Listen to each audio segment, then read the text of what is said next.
The forgotten law more powerful than manifestation. Introduction. You have tried to manifest. You have visualized your dreams. You have repeated affirmations until your voice was hoarse, and you have meticulously crafted vision boards, hoping they would act as a magnet for your desires. Sometimes a small success might have flickered, giving you a brief surge of hope. But more often than not, the process has likely left you feeling drained, confused, and filled with a quiet frustration. You find yourself asking the universe and yourself, what am I doing wrong?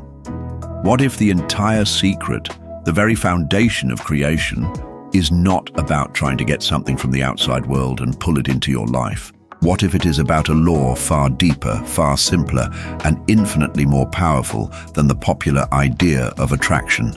This is a law the great mystics and sages of history understood not as a trick or a technique, but as the fundamental reality of existence. This book is about that forgotten law. It is not about attracting. It is about becoming. It is about understanding that your life is not happening to you, but flowing from you. Prepare to see yourself and your world in a completely new and profoundly empowering way. The power has been inside you all along. It is time to remember how to use it. Chapter 1. The Manifestation Trap. Why wanting keeps you from having. Let us begin by walking down a very familiar road. It is a road paved with good intentions, high hopes, and for many, quiet disappointment. It is the road of modern manifestation, the one most of us have been taught to follow. Picture this. You wake up in the morning, and the first thing you do is begin your ritual. You sit down, close your eyes, and you begin to visualize the thing you want more than anything else in the world. Perhaps it is a loving relationship. You picture a faceless partner, you imagine holding their hand, you try to feel the warmth of their presence. Or maybe it is financial freedom. You visualize your bank account with a specific number in it. You see yourself paying off all your debts, buying the things you have always dreamed of, feeling the sweet relief of security. You spend 10, 20, maybe even 30 minutes trying to conjure these feelings, trying to make the vision as real as possible. After the visualization, you move on to affirmations. Standing in front of the mirror, you look into your own eyes and you begin to chant.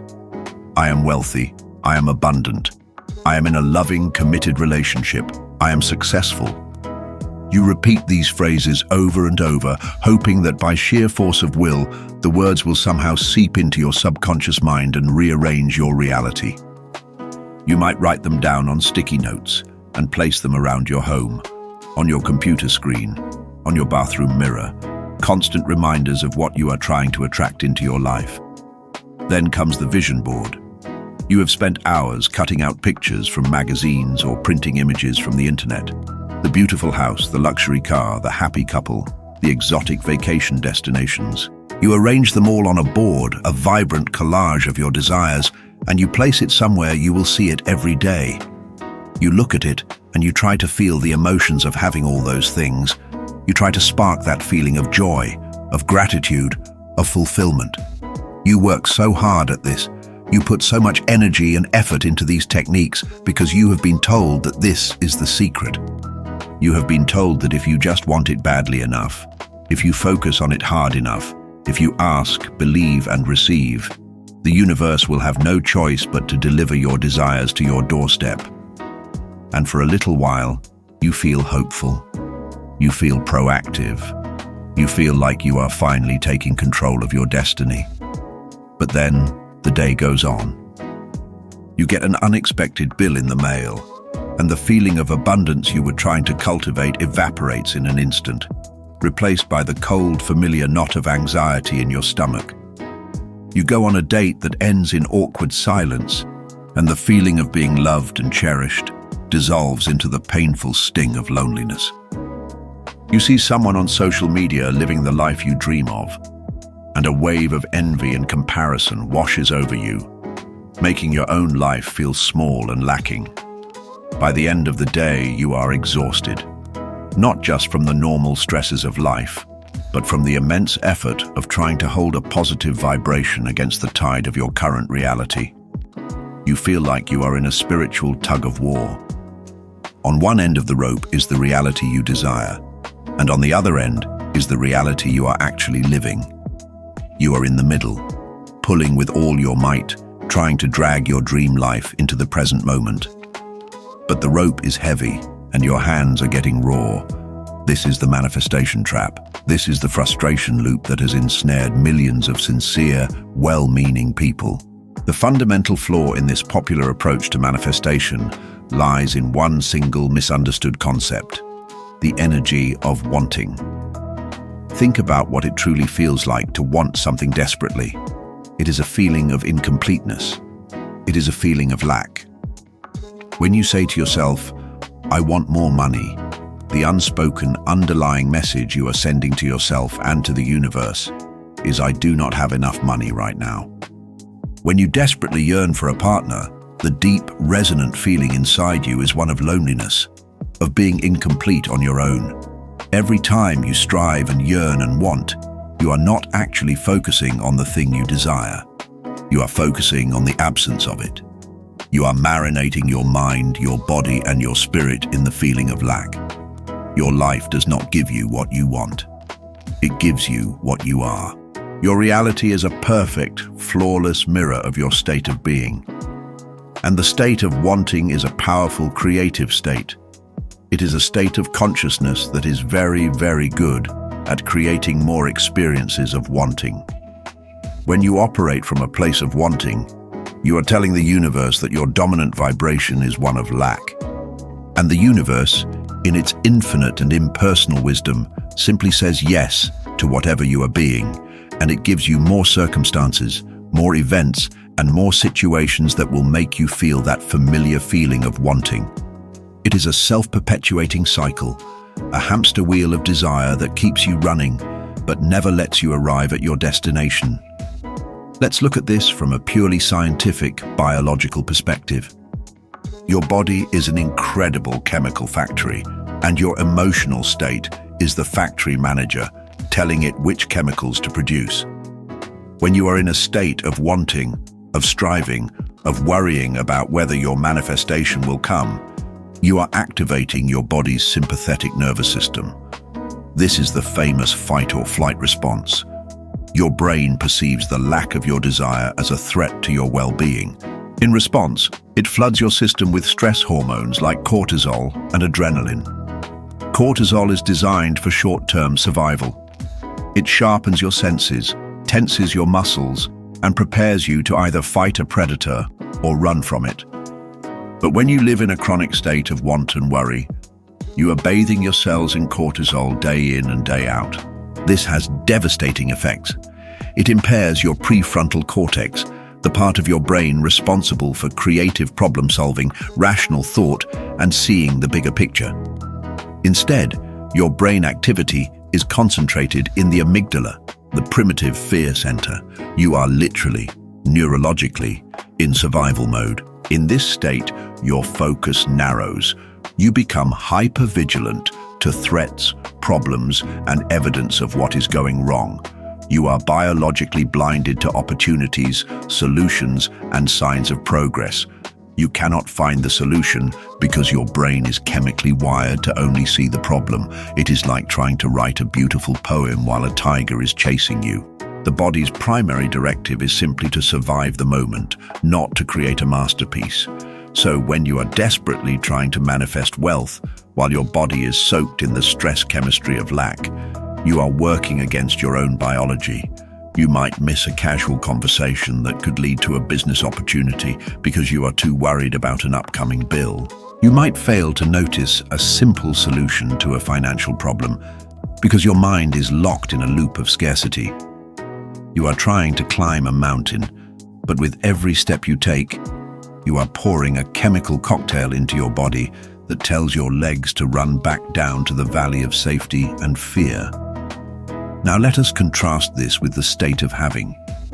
Imagine for a moment that your desire is already a reality. The money is in your bank account. The loving partner is asleep next to you. Your business is a thriving success. what would you feel in your body? It would not be the frantic, high-strung energy of want. It would be a sense of peace. It would be a feeling of relief. It would be a quiet joy, a deep-seated gratitude.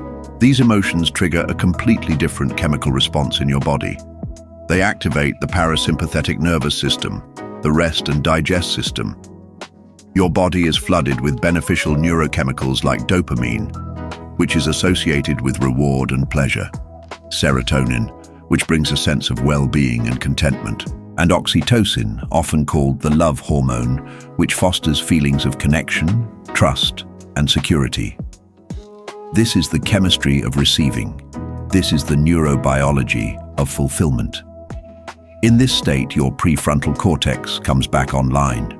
You are more creative, more open, more intuitive. You see possibilities instead of problems. You notice synchronicities and opportunities that were invisible to you before. Your mind and body are in a state of coherence and harmony. This is the state that creates. This is the state that allows new realities to emerge. The great spiritual trap, then, is that we have been taught to use the chemistry of stress to try and achieve the results of peace. We have been trying to use the feeling of lack to produce the reality of abundance. It is a biological and energetic impossibility. You cannot get there from here. You cannot reach the land of having by endlessly walking the road of wanting. The road of wanting only ever leads to more wanting. Let us explore this from a more spiritual or energetic perspective. Every spiritual tradition throughout history has, in its own language, pointed to the same profound truth. Your inner world creates your outer world. The universe is not a separate entity that you have to beg or bargain with. It is a great mirror that reflects back to you, with perfect, unwavering accuracy, the truth of your own consciousness. Think of it this way. Everything is energy, vibrating at different frequencies. This is a concept that ancient mystics knew intuitively, and modern physics is beginning to confirm. Your emotions are powerful, energetic vibrations. The emotion of fear, for example, has a very low, dense, chaotic frequency. The emotion of gratitude or love has a very high, light, coherent frequency. Your dominant emotional state creates an energetic field around you. This field is your signature vibration. When you are in a state of wanting, your signature vibration is one of lack, of incompletion. It is like a tuning fork vibrating at the note of "I don't have it." The law of resonance, a fundamental principle of physics and metaphysics, states that like attracts like. A vibrating tuning fork will cause another nearby tuning fork to start vibrating, but only if that second fork is tuned to the same frequency. So your vibration of "I don't have it" can only resonate with and attract people, situations, and events that match that frequency. It attracts more bills, it attracts more disappointing dates, it attracts more evidence that you do not, in fact, have what you want. You are a broadcasting tower, transmitting a signal into the cosmos 24 hours a day, 7 days a week. That signal is not your words. It is not your affirmations or your vision board. The signal is your feeling state. It is the deep, quiet, underlying assumption you hold about yourself and about reality.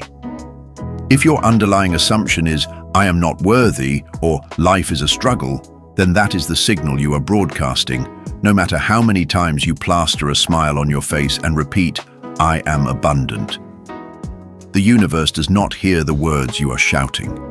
It feels the truth you are embodying. This is why so many people become disillusioned. They are doing all the techniques correctly on the surface, but they have not changed their core state of being. They are putting a fresh coat of paint on a house with a crumbling foundation. They are arranging the deck chairs on the Titanic. The effort is immense, but the underlying trajectory remains unchanged.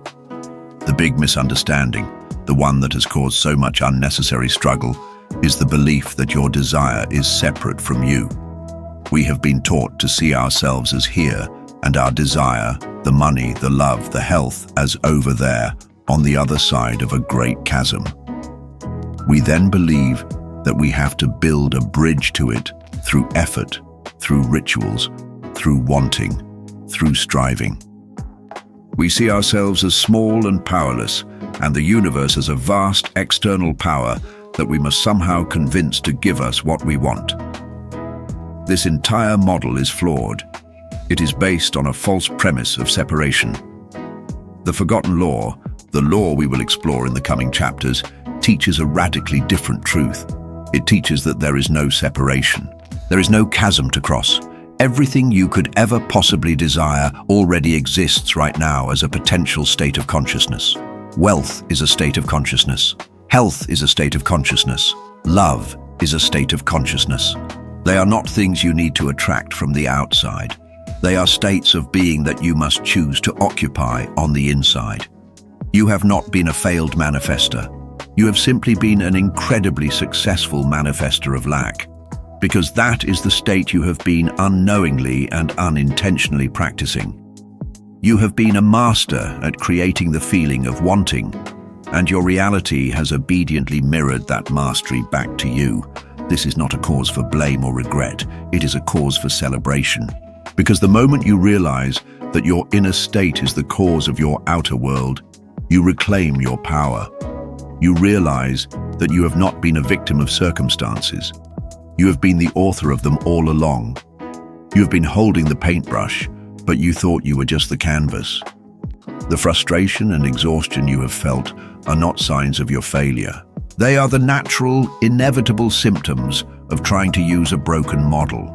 They are the squealing tires of a car trying to accelerate with the emergency brake on.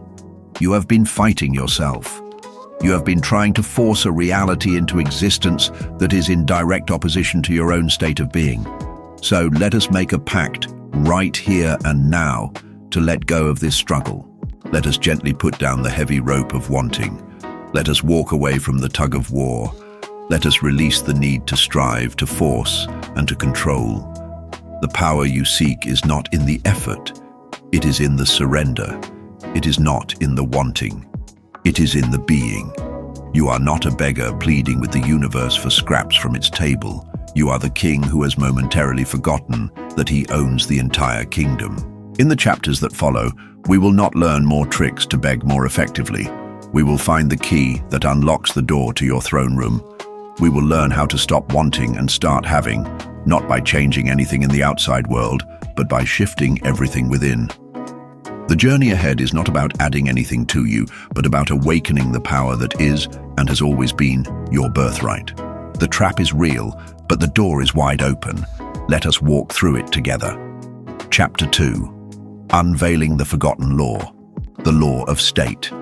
If the last chapter was about dismantling a house that was built on a faulty foundation, this chapter is about revealing the bedrock of reality upon which you can build a life of your own conscious choosing. We have walked through the frustrating hall of mirrors that is the law of attraction, with its endless striving and its focus on lack. We have seen how wanting, by its very nature, only creates more wanting. Now, it is time to step out of that hall and into the clear, open field of truth. It is time to unveil the forgotten law, a principle so simple, so profound, and so powerful that once you truly grasp it, your life will never be the same. This law can be called by many names: the law of assumption, the law of being. But for our journey together, we will call it the law of state. The law of state is this: your outer world, in its entirety, is nothing more and nothing less than a physical, three-dimensional projection of your inner state of being. Your consciousness is the only reality. The circumstances of your life, the people in it, your health, your wealth, your joys and your sorrows are not things that happen to you. They are shadows cast by the light of your own consciousness. To change the shadow, you do not fight with it. You do not argue with it or try to manipulate it. You simply turn your body. You change the shape of the object casting the shadow. To change your life, you must first change your inner state. You do not attract what you want. You experience what you are. Let this sink into the very marrow of your bones.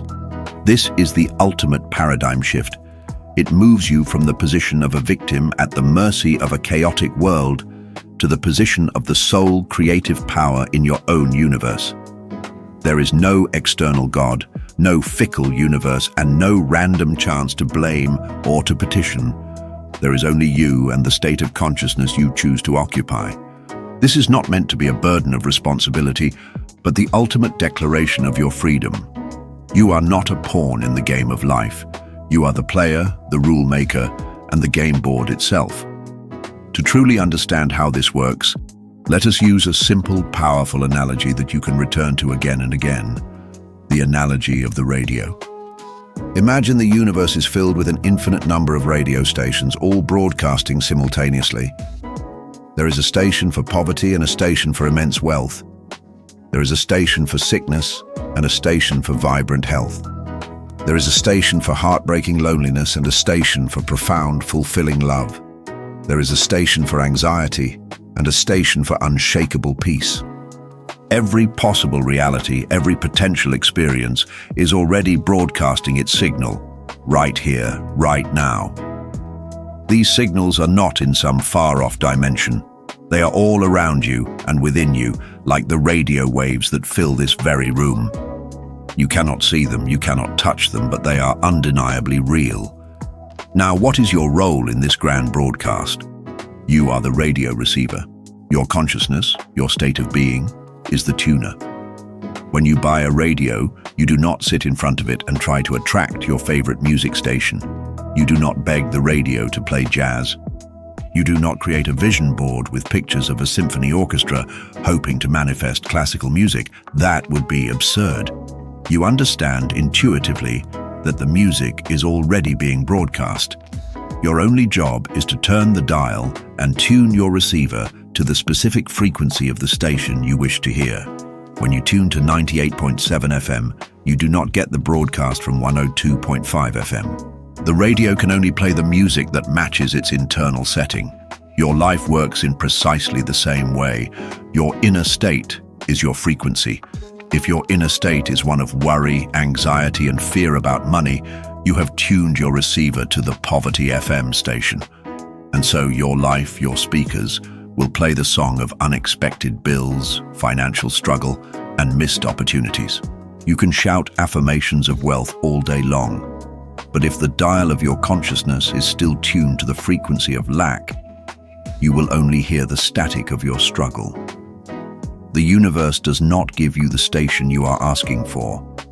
It gives you the station you are tuned to. This is the fundamental difference between the law of state and the law of attraction. The law of attraction tells you that you are here and the wealth is over there, and you must use tools and techniques to build an energetic bridge and pull that wealth towards you. It positions you as separate from your desire. The law of state tells you something far more liberating. It tells you that wealth is not over there. It is a frequency that is already broadcasting. You are not separate from it. You are simply tuned to a different channel. Your work is not to attract anything. Your work is to change your own frequency. You must, through your imagination and your feeling, tune yourself to the state of being wealthy. You must become the person who is already living that reality on the inside. When you successfully change your internal tuning, the outer world has no choice but to play the corresponding song. The change happens inside you first. The reflection in the mirror of your world follows automatically without effort. Let's deepen our understanding of what a state truly is. A state is far more than a fleeting mood or a passing thought. A state is a home. It is a dwelling place for your consciousness. It is a collection of beliefs, feelings, and assumptions that you have accepted as true, and from which you view the world. We all live in states, whether we are conscious of it or not. Consider the state of the victim. A person living in the state of the victim has a core assumption that life happens to them. They believe they are powerless against external forces. Their thoughts will circle around blame, injustice, and unfairness. Their feelings will be a cocktail of anger, resentment, and self-pity. When they look at the world, they see evidence of their victimhood everywhere. A traffic jam is a personal affront. A critical comment from their boss is proof that the world is against them. A rainy day is the universe conspiring to ruin their plans. From within the state of the victim, every experience is filtered through the lens of powerlessness. And because their world is a reflection of their state, they will continue to manifest situations that reinforce their belief that they are indeed a victim. It is a perfect, self-sustaining loop. Now consider the state of the successful entrepreneur. A person living in this state has a core assumption that they are a creator, that opportunities are abundant, and that challenges are merely stepping stones. Their thoughts are focused on solutions, growth, and possibilities. Their feelings are a mixture of confidence, excitement, and resilience. When they look at the world, they see a landscape of opportunity. A failed project is not a catastrophe. It is a valuable lesson. A market downturn is not a disaster. It is a chance to innovate. A critical comment is data to be considered and then either used or discarded. From within the state of success, every experience is filtered through the lens of empowerment, and so their reality reflects back to them more opportunities, more helpful connections, and more evidence that they are, in fact, a powerful creator. These two people could be living in the same city, on the same street, facing the exact same external circumstances, but they are living in two entirely different worlds.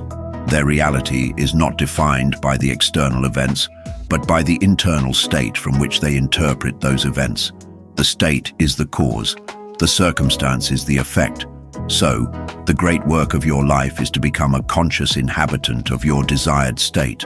You must stop being an unconscious squatter in states of lack, fear, and limitation, and start to consciously build and furnish the inner mansion of your ideal reality. This is not about pretending. It is not about faking it till you make it.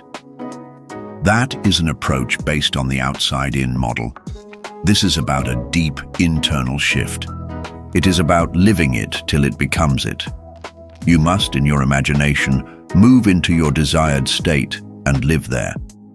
You must eat there, sleep there, and have your being there until that state becomes your new home, until it feels natural and normal to you. Let us contrast the processes of the two laws more directly, so the distinction becomes unshakably clear. The law of attraction says, I am poor and I want to be rich. Therefore, I will visualize money, I will affirm wealth, I will act as if I am rich, all in the hope of attracting money to me, the poor person. The focus is on the action of attracting. The underlying identity is still a poor person trying to get rich. The feeling is one of striving, hoping, and often desperation. The law of state says, I desire to experience wealth. Therefore, I will go into my imagination and I will assume the feeling of being wealthy right now. I will feel the relief, the security, the freedom that comes with financial abundance. I will ask myself, how would I feel if I were already the wealthy person I want to be? And I will capture that feeling. I will live from this inner feeling of wealth, regardless of what my bank account currently says. I am no longer a poor person wanting wealth. I am, in consciousness, a wealthy person, and I am simply waiting for my outer world to catch up to my new inner reality. The focus is on the state of being. The identity is shifted at the source. The feeling is one of knowing, of peace, and of fulfillment. Do you see the profound difference? One is a state of begging, the other is a state of claiming. One is a position of weakness, the other is a position of supreme power. The old way has you standing outside the gates of your desire, hoping someone will let you in. The forgotten law hands you the key and reminds you that you own the entire estate. This shift from wanting to being, from attracting to assuming, is the single greatest power you will ever learn. It is the secret that all the great mystics and teachers of humanity tried to convey. When the biblical teacher said, "To him who has, more will be given, and from him who has not, even what he has will be taken away," he was not describing a cruel and unfair God. He was explaining the perfect and impersonal law of state. He who has in consciousness, he who lives in the state of having, of gratitude, of abundance, will see more abundance manifest in his world. His state of having will be reflected back to him. But he who has not in consciousness, he who lives in the state of lack, of poverty, of I do not have, will see even the little he possesses seem to slip through his fingers. His state of not having will be mercilessly objectified in his experience. The law is always working perfectly. The only question is, what state are you embodying and therefore decreeing into existence? This knowledge places the power squarely back into your hands. It is an awesome, breathtaking responsibility, but it is also the source of unimaginable joy and freedom. It means that no matter what your life looks like right now, no matter how dire your circumstances may seem, you are only one state away from a completely different reality. Your current reality is not a life sentence. It is merely the result of your past and present states of consciousness. It is old news. It is the reflection of a person you no longer have to be. You have the power, right now, in this very moment, to choose a new state. You can choose to move from the state of being sick to the state of being healthy. You can choose to move from the state of being lonely to the state of being loved. You can choose to move from the state of being anxious to the state of being at peace. The way to do this is not by fighting the old state. You cannot leave the state of lack by constantly thinking about your lack of money. You only leave the state of lack by ignoring it and turning your full attention to occupying the new state of abundance. You must turn your back on your current reality with all its problems and its facts, and you must become completely absorbed in the reality you desire. This is done in your imagination. Your imagination is not a tool for idle fantasy or childish daydreaming. It is the very workshop of God. It is the womb of creation, where all realities are first conceived before they are born into the physical world. What you create in your imagination while feeling it as real is a spiritual act of creation. You are planting a seed in the only soil that exists, your own consciousness. The power shift is complete the moment you stop asking, "What do I need to do to get what I want?" and you start asking, "Who do I need to be to have what I want?" The first question leads to endless, frustrating action in the outer world. The second question leads to a simple, profound, and transformative action in your inner world.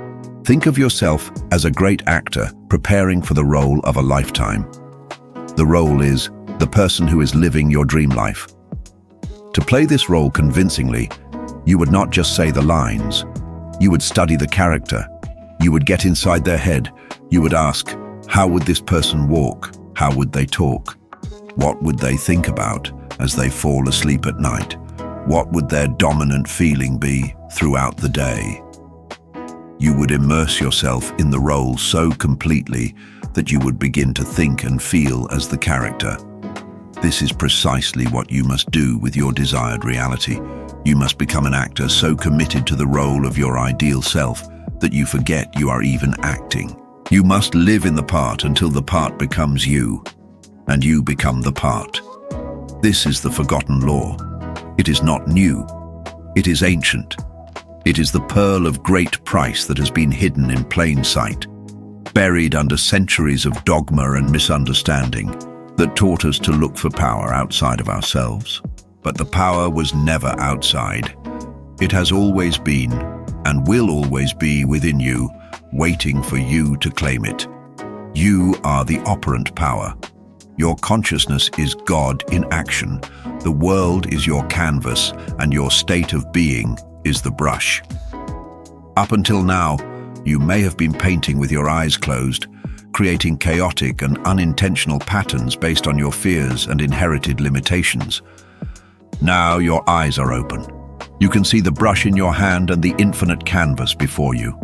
The only question left is, what masterpiece will you choose to create? Chapter 3. The proof is all around you. How your inner world creates your outer world.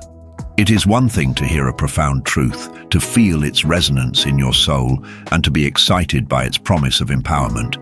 It is another thing entirely to build a deep, unshakable belief in that truth, a belief so solid that it can withstand the storms of doubt and the evidence of your senses.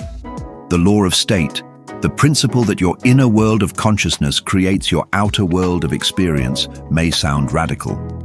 It may sound too good, or perhaps even too simple to be true. You may be thinking to yourself, if this is true, why doesn't everyone know it? If this is true, where is the evidence? This chapter is dedicated to answering that question.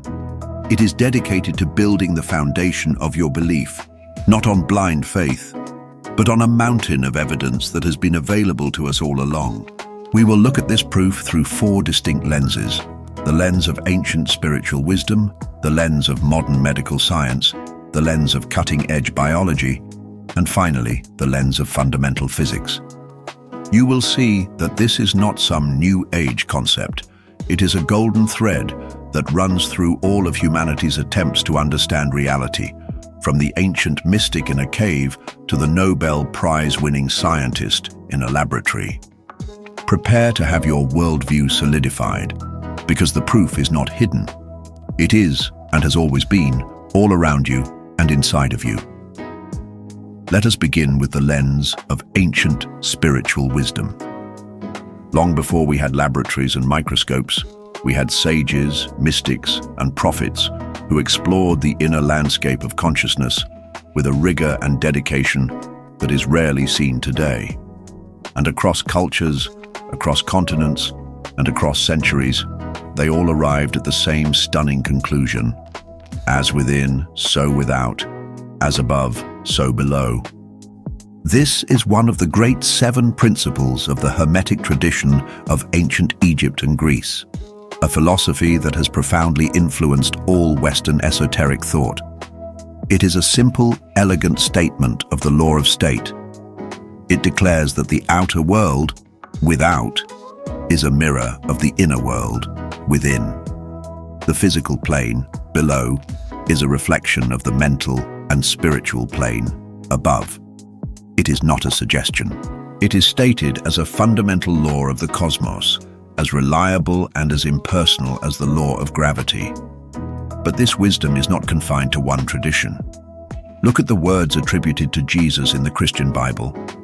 In the Gospel of Thomas, a text discovered in the 20th century that many scholars believe contains some of the most authentic sayings of the historical Jesus, he states, "The kingdom of God is inside you and all around you, not in buildings of wood and stone.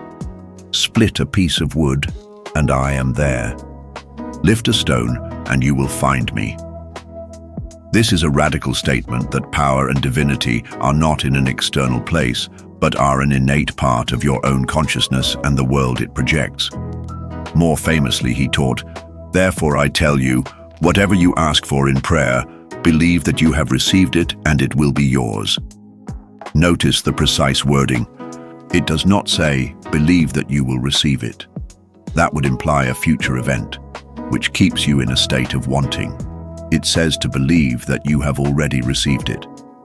This is the very essence of assuming the state of the wish fulfilled. You must generate the feeling of having received the prayer in the present moment. The feeling, the inner state of having, is the cause. The manifestation is the effect. Let's turn to the East. In the vast scriptures of Hinduism, particularly the Upanishads and the teachings of Advaita Vedanta, the central message is, Atman is Brahman. This translates to the individual soul, Atman, is identical to the ultimate reality of the universe, Brahman. There is no separation. You are not a drop in the ocean. You are the entire ocean in a drop. The world you perceive is referred to as Maya, which is often translated as illusion. But this does not mean the world is not real. It means the world is not what it seems. It seems to be a solid, external, independent reality. But in truth, it is a projection of the one universal consciousness, which is your own true nature. To change your experience of the world, you must awaken to your true nature as the dreamer, not the character in the dream. In the Buddhist tradition, the very first line of the Dhammapada, one of the most beloved and essential texts, reads, "Mind precedes all phenomena. Mind matters most. Everything is mind-made." It could not be stated more clearly. Your mind, your consciousness, is the precursor to every single thing you experience. The text goes on to explain that if you speak or act with an impure mind, suffering will follow you like the wheel of the cart follows the ox.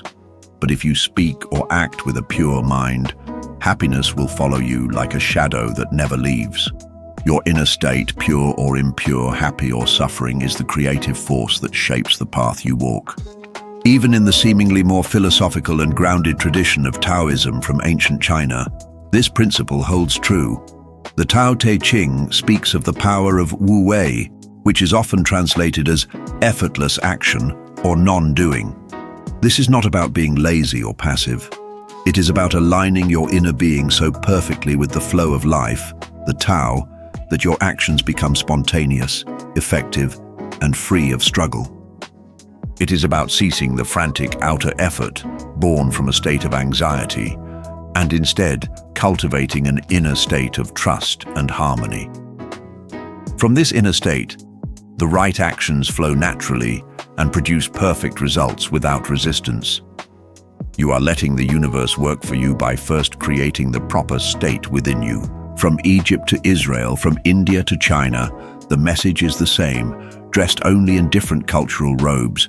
Your consciousness is the cause, your world is the effect. These were not just nice philosophical ideas, they were presented as the operational manual for reality, discovered and verified by those who dedicated their lives to a deep, inward seeing. Now let's fast forward a few thousand years and step out of the temple and into the medical clinic. Here we find our second lens of proof, a phenomenon so powerful and so well documented that it baffles mainstream materialist science to this day: the placebo effect. A placebo is a substance or procedure with no inherent medicinal power, like a sugar pill, a saline injection, or even a fake surgery. The placebo effect is the remarkable and very real phenomenon where a patient's health improves simply because they believe they are receiving an effective treatment. Think about the implications of this. It is the law of state demonstrated under strict, clinical, scientific conditions. The patient is given a simple sugar pill, but is told it is a powerful new painkiller. They take the pill, and their pain diminishes or disappears entirely. What healed them? It was not the pill. The pill was inert. What healed them was their belief. What healed them was their assumption.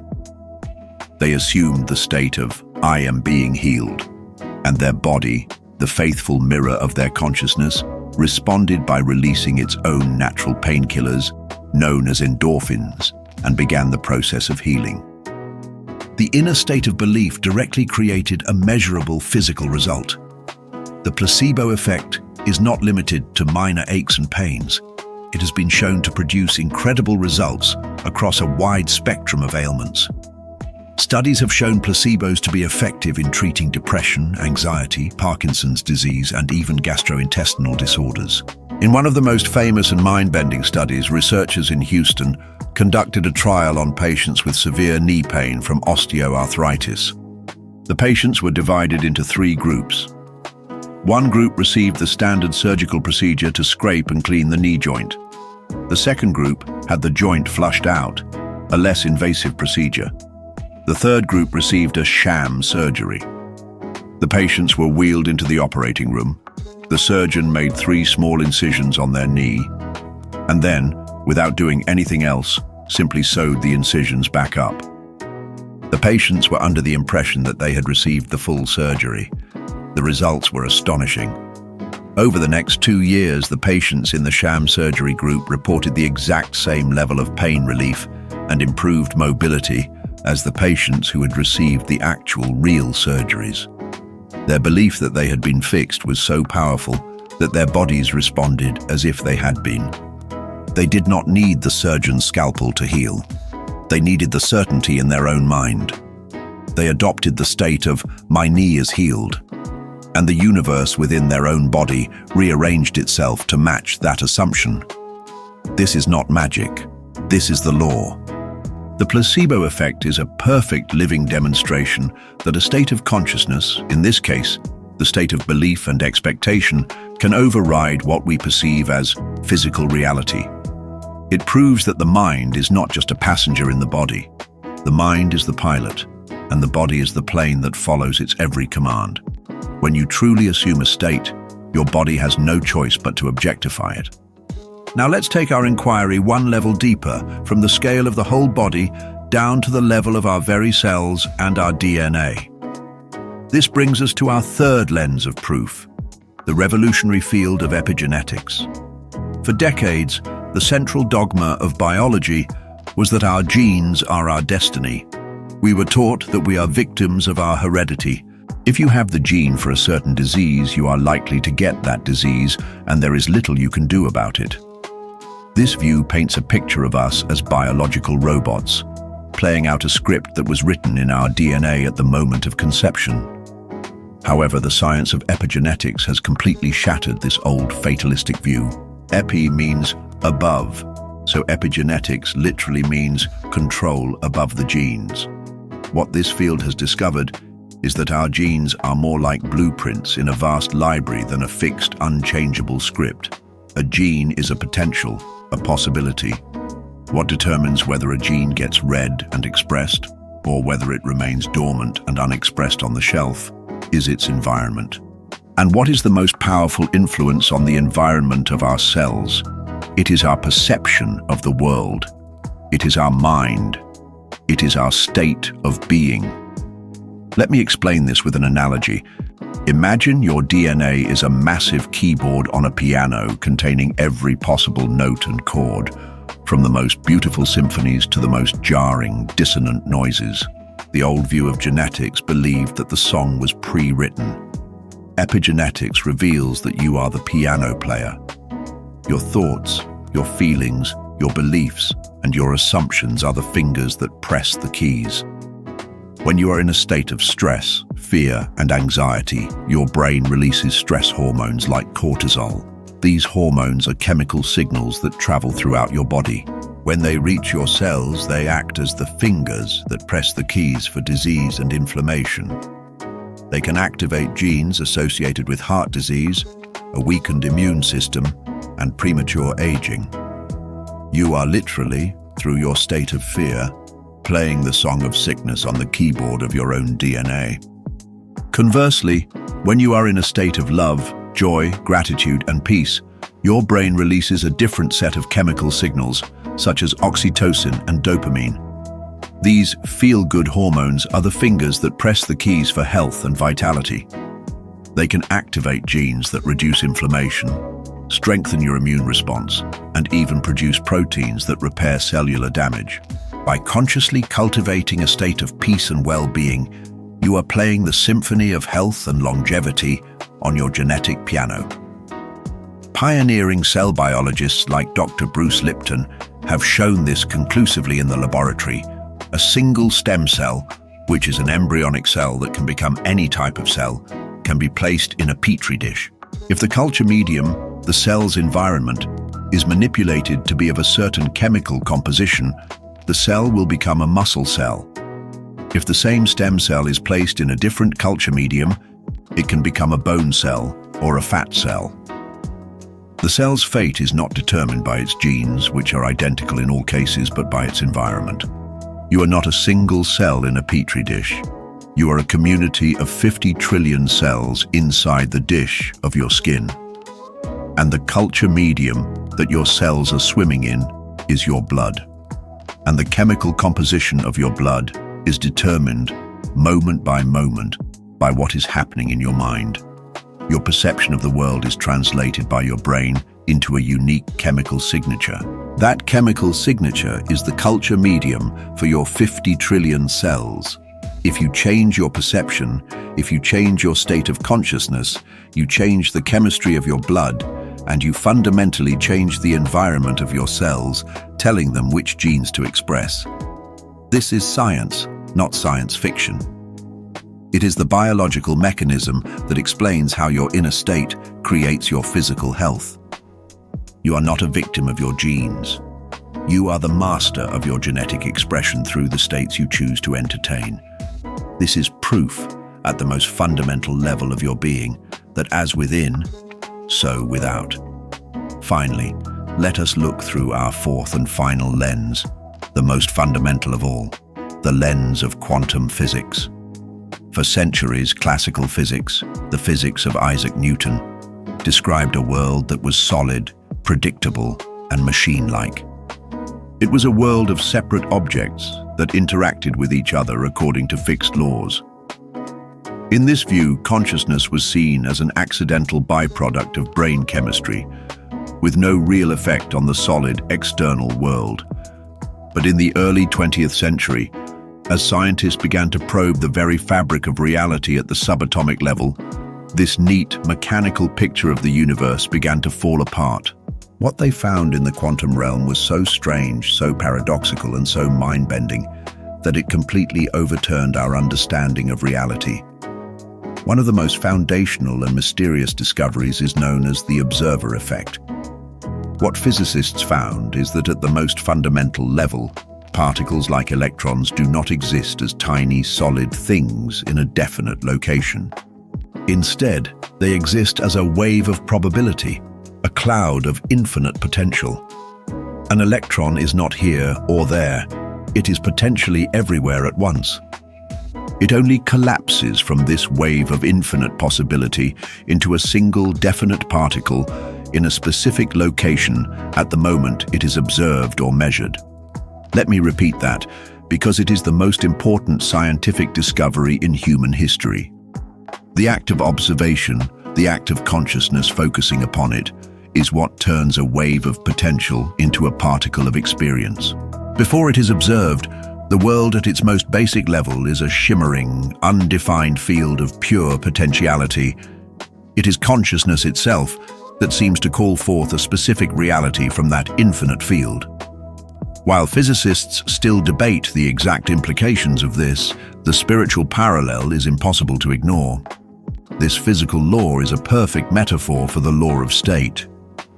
The quantum field of infinite potential is your own wonderful human imagination, where all possible realities exist as potential states. The reality of wealth, the reality of poverty, the reality of health, the reality of sickness, they all exist as waves of probability within you. Your state of being, your focused assumption, is the act of observation. When you assume the feeling of your wish fulfilled, when you live in the state of your desire being a present fact, you are acting as the quantum observer. You are focusing your consciousness on one of those infinite potentials, and by the law, your focused attention collapses the infinite wave of possibilities into the specific, particulate experience that matches your assumption. You are literally choosing your reality from an infinite menu of possibilities by the power of your focused state of being. So from the ancient sage who proclaimed, "As within, so without," to the doctor witnessing the power of a sugar pill, to the biologist watching a cell change its destiny based on its environment, to the physicist seeing a particle spring into existence out of pure potential at the moment of observation, the verdict is unanimous. The world is not a fixed, solid, external thing that you are helplessly trapped within. The world is a fluid, malleable, energetic projection of consciousness. Your consciousness. You do not need to take this on faith. You have the wisdom of the ages and the discoveries of modern science standing behind you. The evidence is overwhelming. The only thing required of you now is to accept this truth and begin to live by it. You are the creator. You are the dreamer of your dream. Your inner state is the cause, and your life is the effect. This is the law. And now that you know it, and you have seen the proof, you can never again see yourself as a victim. You hold the key to heaven and hell in the palm of your own mind. The only remaining question is, Which door will you choose to open? Chapter 4. What is a state? Deconstructing your inner reality. We have established the fundamental principle. Your state of consciousness is the sole cause of the phenomena of your life. We have seen the proof for this law etched into ancient spiritual texts and validated by the startling discoveries of modern science. The word state has been used repeatedly, and now it is time to place it under a microscope. We must dissect it, understand its components, and learn to navigate its inner architecture.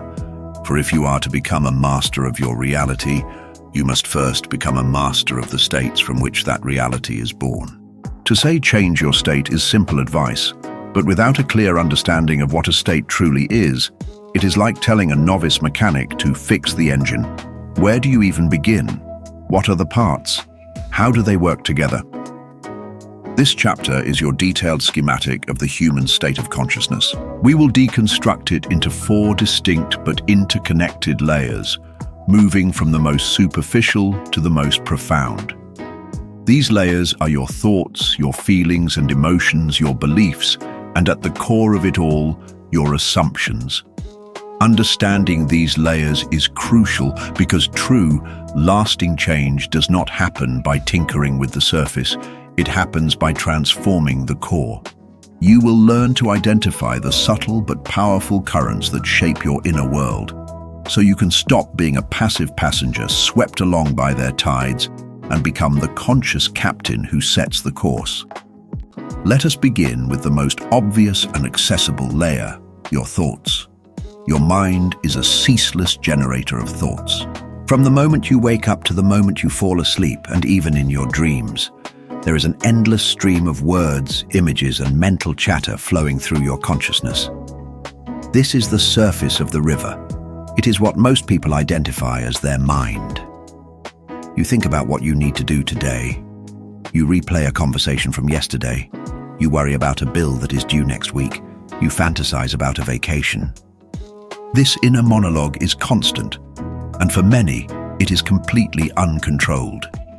It is like having a television in your head that is always on, constantly flipping through channels of its own accord. Many self-help approaches focus almost exclusively on this layer. They teach you to control your thoughts, to practice positive thinking, to catch negative thoughts and replace them with positive ones. And while there is some merit to this, it is an exhausting and often ineffective strategy if it is the only one you employ. Why? Because your thoughts are not the source of your power. They are the symptoms of a deeper state. Trying to control your thoughts without changing the underlying state is like trying to flatten the waves on the surface of the ocean while a storm is raging in the depths below. You can smooth out one wave, but another one will immediately rise to take its place. It is a constant, draining battle. Think about it. Have you ever tried to force yourself to think positive thoughts when you were feeling deeply sad or anxious? You might repeat, "Everything is fine, I am happy, I am calm," but every cell in your body is screaming the opposite. The positive thought feels hollow, like a lie. It has no power, because it is not supported by the deeper layers of your state. Your thoughts are the branches of a tree. They are visible, but the true life and direction of the tree come from its roots, hidden deep underground. To change the fruit the tree bears, you do not paint the leaves. You must tend to the roots. Your thoughts are simply the final expression, the last domino to fall in a chain reaction that begins much, much deeper within you. This brings us to the second, more powerful layer, your feelings and emotions. If thoughts are the words of a sentence, feelings are the punctuation and the tone of voice. They are what give your thoughts their energy, their impact, and their creative power. A thought like, "I would like to have more money," is just a neutral idea. But when that thought is charged with the feeling of desperate lack and anxiety, it becomes a powerful prayer for more lack. When the same thought is charged with the feeling of joyful expansion and gratitude, it becomes a powerful prayer for more abundance. The feeling is the fuel. It is the emotional charge that turns a simple thought into a creative force. Emotions are the language of the body. As we discussed in the previous chapter, every emotion has a corresponding chemical signature. Fear floods your body with cortisol. Joy floods it with dopamine and serotonin. These feelings are not just abstract concepts. They are tangible, physical experiences. This is why you cannot simply think your way into a new reality. You must feel your way into it. The subconscious mind, the creative engine of your being, does not respond to dry, logical words. It responds to the rich, vibrant language of feeling. When you try to manifest something, are you just thinking about it, or are you truly feeling it? There is a world of difference between visualizing a red car and actually feeling the thrill of driving it, the feeling of the leather steering wheel under your hands, the sense of pride and excitement in your chest. The first is a mere mental image. The second is an emotional experience. The second is what impresses the subconscious mind. The second is what changes your state. Your feelings and your thoughts exist in a feedback loop. A fearful thought can trigger a feeling of anxiety in your body. That feeling of anxiety then makes it more likely that you will have more fearful thoughts. This loop can quickly spiral downwards, trapping you in a negative state. But it can also work in your favor. A deliberately chosen thought of gratitude can trigger a gentle feeling of warmth and peace in your body. That feeling of peace can then make it easier to think more grateful thoughts, creating an upward spiral into a more positive state. However, even feelings are not the ultimate source. They are often reactions to an even deeper layer. Why does one person react to a challenge with fear, while another reacts with excitement? Why does one person interpret a neutral comment as criticism, while another interprets it as helpful feedback? The answer lies in the third and profoundly influential layer: your beliefs.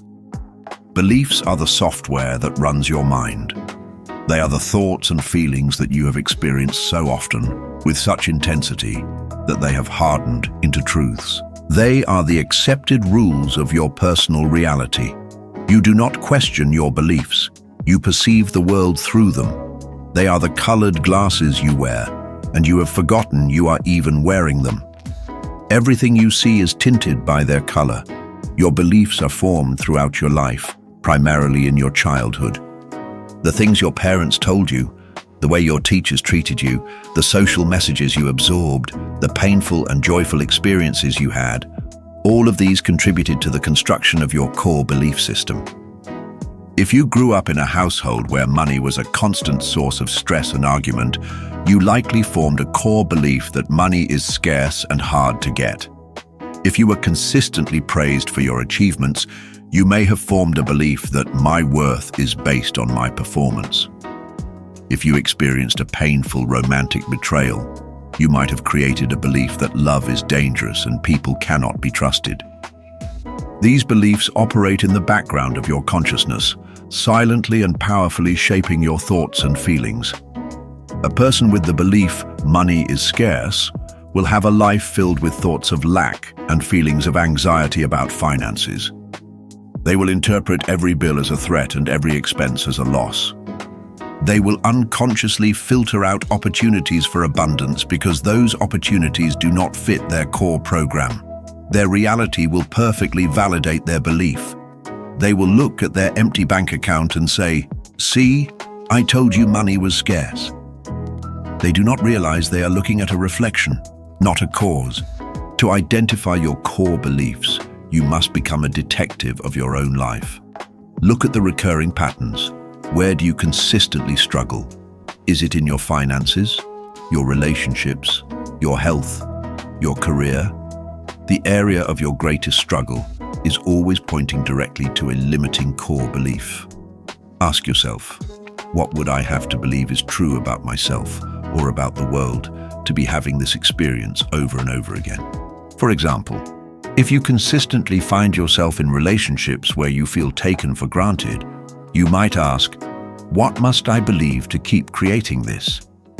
The answer might be a core belief like, I am not worthy of deep, respectful love, Or, I have to earn love by overgiving. Once you shine the light of awareness on this belief, you have taken the first step towards changing it. You have made the unconscious conscious. You have realized that you are not just seeing reality, you are seeing your program. And any program can be rewritten. Changing a core belief is more involved than changing a thought. It requires you to consciously challenge it and to feed your mind with evidence of a new, more empowering belief. If your belief is, I am not worthy, you must begin to intentionally gather evidence to the contrary. You must consciously acknowledge your successes, your kind acts, your strengths. You must begin to speak to yourself with compassion. You are essentially building a new neural pathway in your brain, one that leads to the conclusion, I am worthy. Over time, with repetition and emotional conviction, the new pathway becomes stronger, and the old one begins to atrophy from lack of use. But even beliefs, as powerful as they are not the absolute bedrock of your being. They are built upon the deepest, most fundamental and most potent layer of your state of consciousness. This is the fourth layer, your assumptions. An assumption is a belief that is so deeply ingrained that it operates without your conscious consent. It is a belief that you take for granted as the very nature of reality. You do not even think of it as a belief. You think of it as the way things are. Assumptions are the silent, invisible architects of your world. They are the God of your personal universe. Let me give you an example. A belief might be, it is hard for me to make money. An assumption is, I am the kind of person for whom making money is hard. Do you see the subtle but profound difference? The belief is about an activity. The assumption is about your identity. The belief is something you think. The assumption is something you are. Here are some other examples of deep core assumptions. I am unlucky. People are generally untrustworthy. Life is a struggle. I always have to work harder than everyone else. Good things don't last. Or on the positive side, I am always looked after.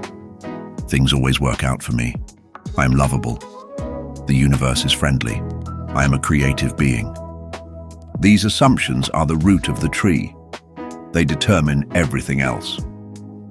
A person with the core assumption, I am unlucky, will have beliefs that support this, such as, opportunities never come my way.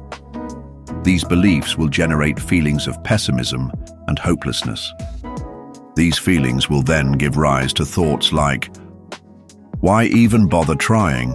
It won't work out anyway. And their outer world will obediently arrange itself to prove their core assumption correct. They will miss the bus, lose their keys, and get passed over for a promotion. And they will see it all as just more proof of their inherent unluckiness. They are caught in a flawless feedback loop, created and sustained by their deepest, unexamined assumption about who they are. The great secret to radical and permanent life change is not to fight with your thoughts or even to wrestle with your beliefs. It is to change your core assumptions. This is the heart of the law of state, which is why it is also called the law of assumption. You change your life by assuming a new identity. You do not try to get love. You assume, I am loved. You do not try to get wealth. You assume, I am wealthy. You do not try to get health. You assume, I am healthy. You do this in the one place where you have absolute freedom, your imagination. You go into your imagination and you ask yourself, who would I be if my desire were already a reality? What would be my core assumption about myself? If you desire a loving partnership, the assumption you must adopt is, I am a person who is deeply loved and cherished. If you desire financial freedom, the assumption you must adopt is, I am a person who is financially secure and abundant. You then begin to live from this new assumption internally. You walk through your day feeling the quiet confidence of the person who is already loved, who is already wealthy. You think from this new identity. When a challenge arises, you do not ask, oh no, What does a poor, lonely person do now? You ask, how would a wealthy, loved and secure person handle this?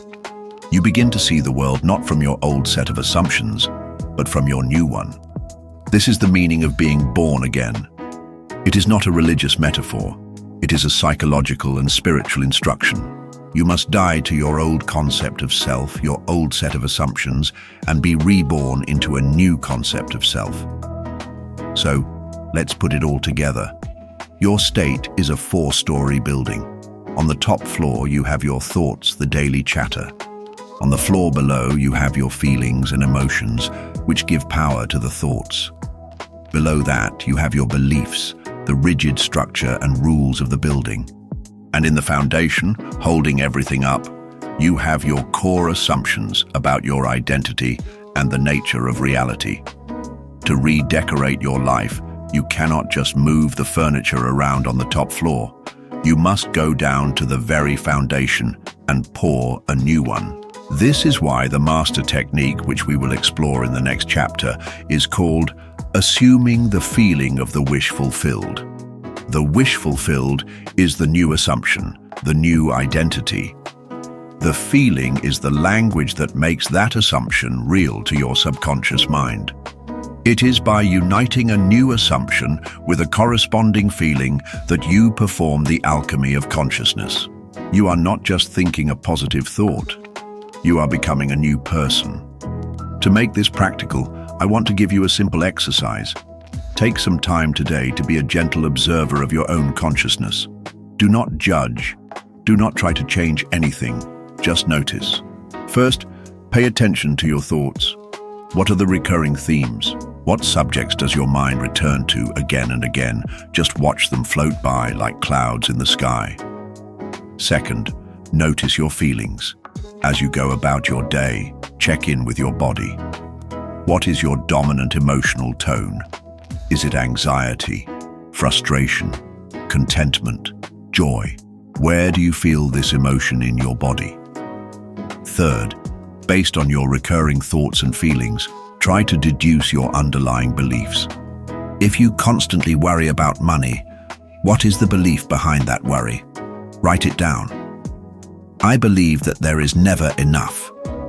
I believe that I am not good with money. Finally, take it to the deepest level.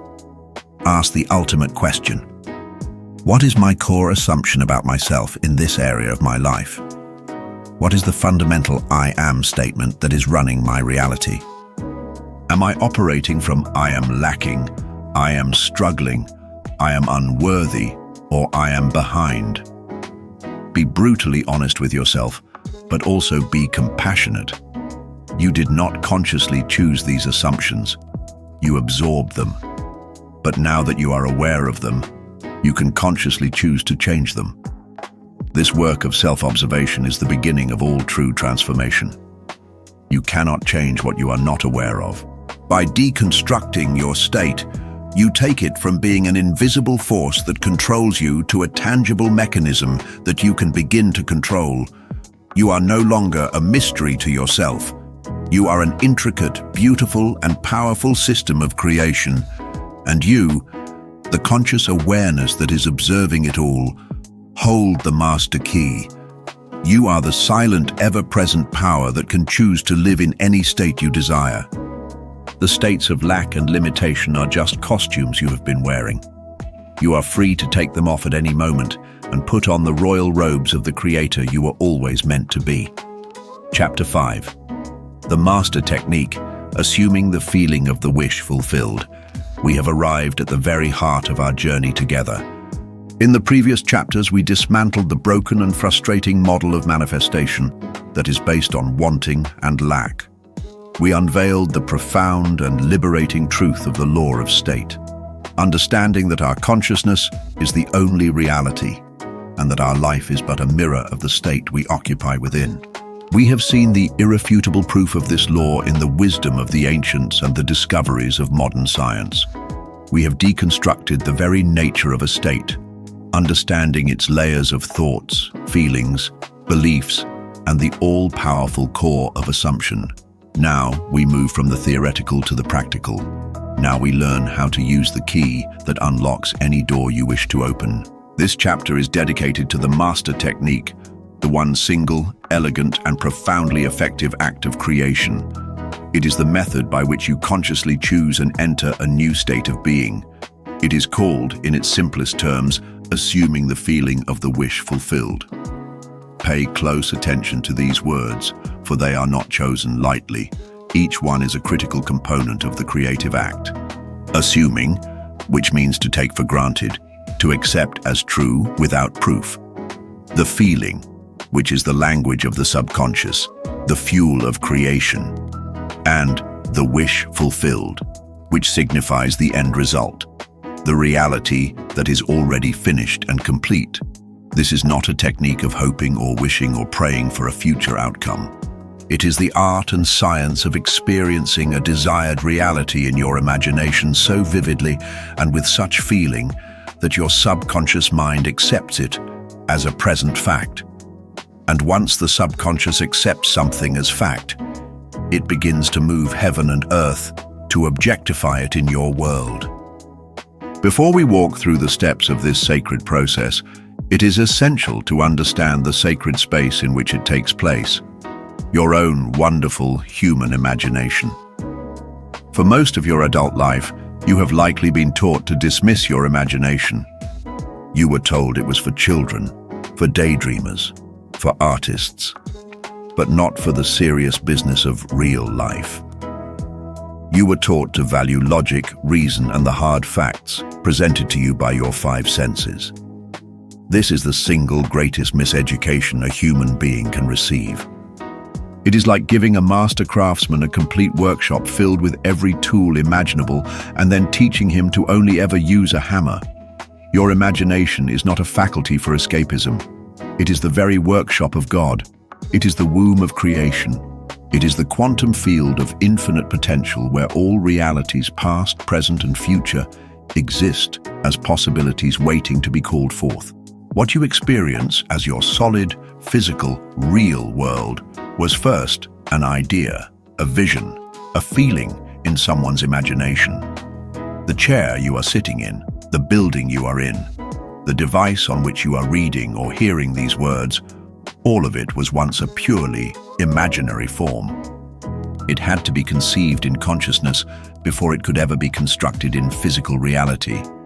Creation does not happen in the outer world. The outer world is merely the stage where a play that has already been written and rehearsed in the imagination is finally performed. You are the playwright, the director, and the star actor, and your imagination is your private, soundproof rehearsal studio. When you enter your imagination to perform the creative act, you are not pretending. You are not faking it. You are engaging in the most real activity a person can undertake. You are operating on the level of cause. The physical world is the world of effects. To try and change the effect without first changing the cause is the definition of futility. It is like trying to change your reflection in a mirror by touching the mirror. The reflection will not change until you, the source of the reflection, change first. Your imagination is where you go to change yourself, the source. When you successfully change the image held in your imagination, the reflection in the mirror of your world must, by law, change to conform to it. So approach this technique not as a mental trick, but as a sacred communion with your deepest, most powerful self. You are stepping into the Holy of Holies, the control room of your reality. Treat it with respect, with focus, and with a joyful sense of your own creative power. With this understanding firmly in place, let us begin the step-by-step process of assuming the feeling of the wish fulfilled. First, and this is a step that many overlook in their haste, you must define your desire with absolute clarity and singularity. What is it that you truly want to experience? Be specific. Vague desires produce vague results. A desire like, I want to be happy, is too general. Happy about what? The subconscious mind needs a clear target. A desire like, I want more money, is better, but still lacks the power of specificity. How much money? And more importantly, what is the feeling you are truly seeking? You do not want pieces of paper or numbers on a screen. You want the feeling that you believe that money will give you.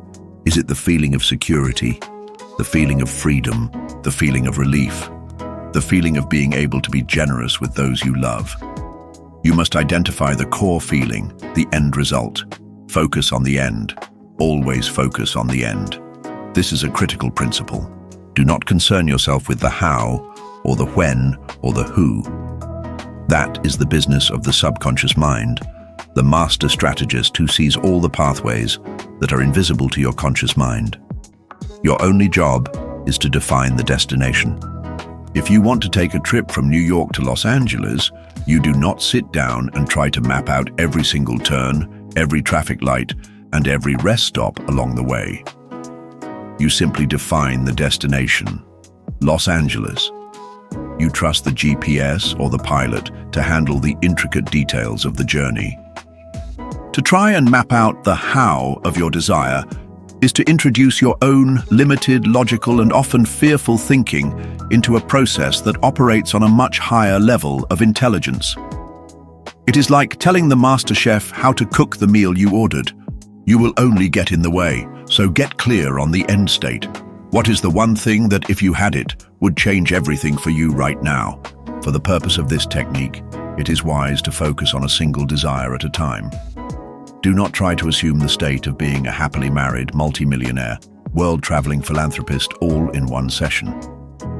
The conscious mind will be scattered, and the impression on the subconscious will be weak and muddled.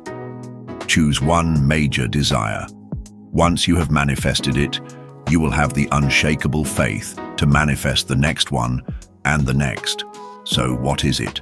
A specific sum of money, a loving relationship, a successful career move, perfect health in a specific area of your body. Take a moment, be still, and decide on the end. Now that you have your clearly defined desire, we move to the second step. Construct a short, simple, potent scene that implies the wish is already fulfilled. This is the imaginary event that you will enter into. The rules for this scene are very important. It must be short, no more than a few seconds long. Why short? Because you are going to be looping it over and over again. A long, complicated scene is difficult to remember and gives your conscious mind too much to analyze and pick apart. A short, simple scene can be replayed effortlessly until it becomes automatic. Most importantly, the scene must imply that the desire is already a finished fact. It must take place after the wish has been fulfilled. This is a common mistake. People will imagine the act of receiving the money or the act of meeting the person. This is wrong. That is still imagining the process, not the end. You must imagine something that could only happen because your wish has already come true. Let's look at some examples to make this crystal clear. If your desire is to be debt-free, a poor scene would be imagining yourself winning the lottery. That is a how, a bridge of incidents. A much more powerful scene would be you in your home office, looking at the final mortgage statement for your house and seeing a big red stamp on it that says paid in full. You are feeling the incredible weight lift from your shoulders. You are feeling the deep, profound sigh of relief. This scene only makes sense if you are already debt-free. It is the end. If your desire is for a loving marriage, a poor scene would be imagining a perfect first date. That is the beginning. A powerful scene would be something simple and mundane that implies a long-standing, comfortable union. Perhaps you are washing dishes, and you feel your partner come up behind you and wrap their arms around your waist. You lean your head back against their chest, and you can feel the solid, comforting weight of a wedding ring on your own finger as it touches your partner's hand.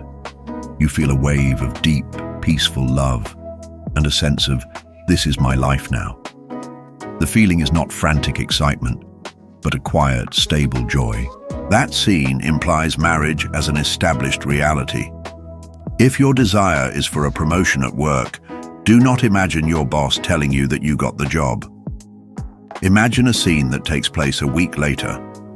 A friend or family member says to you, "So, how is the new position going?" And you reply, "It's incredible. I love it." And you feel the genuine pride and satisfaction as you say those words. You are not celebrating the getting of it. You are living in the reality of already having it. If your desire is for perfect health, do not imagine a medicine working. Imagine yourself effortlessly doing something you could not do before. Perhaps you're running up a flight of stairs with ease, feeling the strength in your lungs and your legs. Or perhaps you are with your doctor, who is looking at your test results with a bewildered expression and saying, "I don't understand it. Everything is perfectly normal. You are in perfect health." And you feel that glorious sense of vindication and vitality. Take time with this step. Craft your short, sensory-rich scene. What do you see? What do you hear? What do you touch? What do you feel? Make it personal to you. This scene is your sacred destination. It is the portal through which you will enter your new reality. Now we arrive at the third, and perhaps most mystical step, entering the gateway.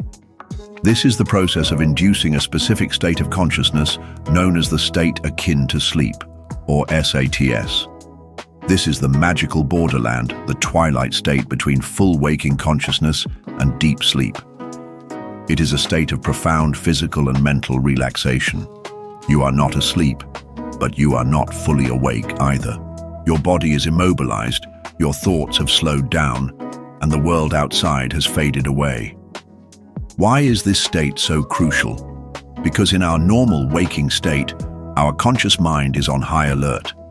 It is the guardian at the gate, the gatekeeper. It is analytical, critical, and constantly comparing incoming information to our existing beliefs and experiences. If you try to feel wealthy in your normal waking state, the conscious mind will immediately protest. It will say, "No, you're not. Look at your bank account. Remember that bill you have to pay." It will reject the new idea because it does not match the facts of your current reality. Trying to impress the subconscious in this state is like trying to plant a seed in frozen, solid ground. But in the state akin to sleep, the gatekeeper has become drowsy. The analytical mind has stepped aside. The barrier between the conscious and subconscious minds becomes thin and permeable. In this state, your subconscious mind is wide open, passive, and incredibly receptive to suggestion. It is like soft, fertile, freshly tilled soil, ready to accept any seed you wish to plant without resistance. A feeling or idea that is impressed upon the subconscious in this state is accepted as a command. So, how do you enter SATS? It is a process of deep relaxation. Find a comfortable position, either lying down in your bed as you are preparing for sleep, or sitting in a comfortable armchair where you will not be disturbed. Close your eyes. The goal is to immobilize your physical body. You can do this through various methods. One simple way is to take a few slow, deep breaths. Inhale deeply, and as you exhale, feel a wave of relaxation spreading through your body, from the tips of your toes to the top of your head.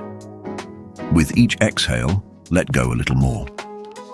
Another powerful method is progressive muscle relaxation. Starting with your feet, tense the muscles for a few seconds and then release them completely. Feel the difference between tension and relaxation. Move up to your calves, tense and release. Your thighs, tense and release. Continue this all the way up through your body, your abdomen, your hands, your arms, your shoulders, your neck, and your face. By the end, your entire body should feel heavy, limp, and deeply relaxed. You're telling your body that it is time to sleep, but you will keep your mind gently focused. As your body relaxes, your thoughts will naturally begin to slow down. You may feel a floating sensation or a pleasant feeling of heaviness. Your inner world will start to feel more real than the outer world. This is the sign that you have arrived at the gateway. This is SATS. Do not be discouraged if it takes practice to reach and maintain this state. Some people fall asleep too quickly. If this happens, try practicing in a chair instead of your bed. Or try it during the middle of the day as a form of meditation. Some people find their mind is too active. If so, You can use a simple mental task to occupy the conscious mind, like slowly counting backwards from 100 to 0. The key is gentle persistence.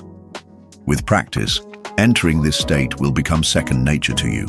It is your private doorway to the creative power of the universe. Now, with your desire defined, your scene constructed, and the gateway of Sats open, you are ready for the fourth step, the sacred act itself, looping your scene with feeling.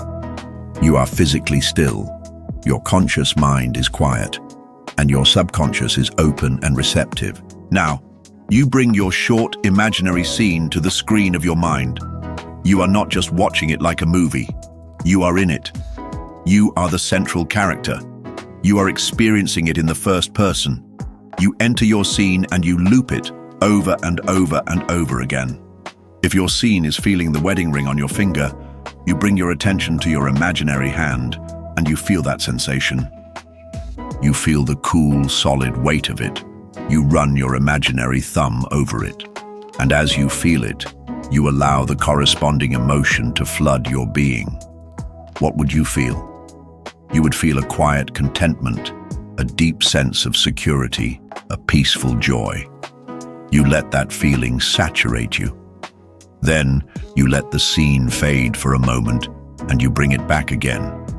You loop it, feel the ring, feel the emotion, over and over.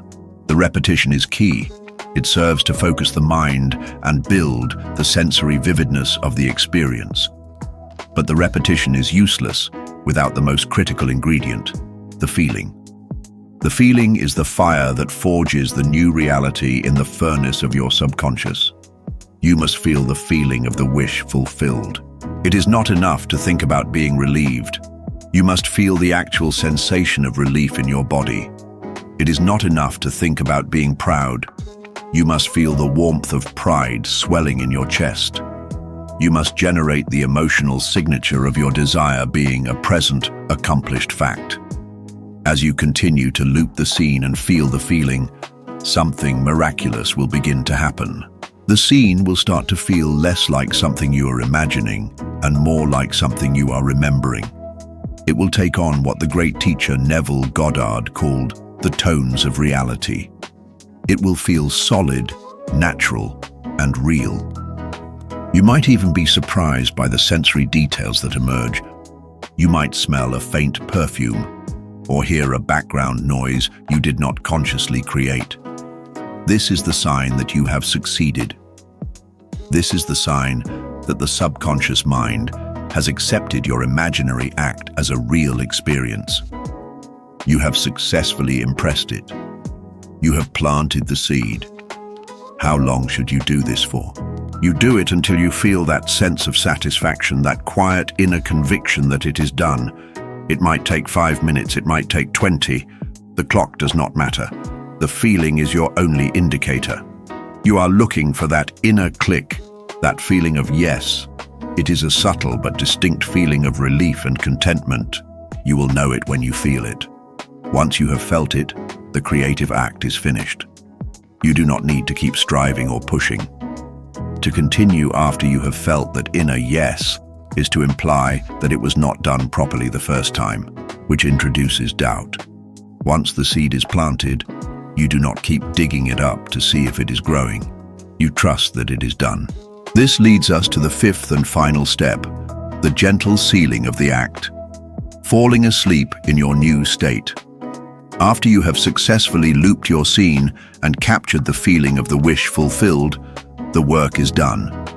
If you are practicing this in your bed at night, your final instruction is simply to let go and drift off to sleep while still bathed in the feeling of satisfaction. Do not return to your old state of mind. Do not start thinking about your problems or the worries of tomorrow. Carry that beautiful, peaceful, fulfilled feeling with you into the realm of sleep. Why is this so powerful? Because sleep is the time when the conscious mind is completely switched off, and the subconscious mind is left to work undisturbed. Your subconscious never sleeps. It is the master weaver that spends the night repairing your body and processing your experiences. By falling asleep in the state of the wish fulfilled, you are giving your subconscious mind its primary directive for the next 8 hours. You are handing it the blueprint of your new reality and saying, "Make this so." You are marinating your entire being in the frequency of your assumption all night long. The impression you made in SATs is being deepened, solidified, and integrated into your very concept of self while you sleep. You went to bed as the person who desired something. You will awaken as the person who, on a deep subconscious level, already has it. This is the master technique. It is simple, it is elegant, and it is the most potent creative power you possess. It requires no external tools, no special incantations, and no one's permission. It requires only your ability to control your own imagination and to generate a feeling. It is a skill, and like any skill, it improves with practice. Do not be discouraged if your first few attempts feel clumsy or if your mind wanders. Be gentle and persistent. Every time you practice, you are strengthening your imaginal muscles. You are reclaiming your birthright as a conscious creator. The act itself may take only a few minutes each night, but its effects will begin to ripple out through your entire life. You have performed the one true creative act. You have changed your state of consciousness. You have changed the cause. Now all that is left is to allow the world of effects to catch up, and for that, we must learn how to protect the precious seed we have just planted from the enemies that will seek to uproot it. That is the subject of our next chapter. But for now, know this: you hold the key. You have the map. The kingdom of heaven is truly within you, waiting for you to claim your throne. Chapter 6. The enemies of your new state: doubt, fear, and your senses. You have performed the sacred act. In the quiet sanctuary of your mind, within the fertile state akin to sleep, you have successfully assumed the feeling of your wish fulfilled. You have planted a precious and powerful seed in the only creative soil that exists, your own consciousness. You have impressed your subconscious mind with a new reality, and you have fallen asleep in the conviction that it is done. This is the moment of conception. A new reality has been conceived within you, and just like any conception, it is now followed by a period of gestation. The seed needs time to germinate, to take root, and to grow in the darkness before it can break through into the light of your physical world. This period of gestation, the interval of time between your imaginal act and its physical manifestation, is the most critical and often the most challenging phase of creation. It is during this time that you will encounter the formidable enemies of your new state. These are not external villains or demonic forces. They are the internal guardians of your old reality. They are the powerful and deeply ingrained habits of your own mind. Their names are doubt, fear, and the tyranny of the senses. They will rise up with all their might to try and convince you that your imaginal act was just a fantasy, that nothing has changed, and that you should return to the familiar, miserable state you lived in before. Your task during this period is not to perform more creative acts, but to become a vigilant and faithful guardian of the seed you have already planted. You must protect your new state from these powerful enemies until it becomes your new home. This chapter is your guide to spiritual warfare. It will arm you with the strategies you need to meet these enemies on the battlefield of your mind and to emerge victorious with your new reality held firmly in your hands. Let us first face the most powerful and deceptive enemy, the evidence of your 5 senses. After you awaken from your successful session in SATs, you will open your eyes, and the world will appear to be exactly as it was before. The mail will still contain bills, not checks. The other side of your bed will still be empty. The doctor's report with the negative diagnosis will still be on your table.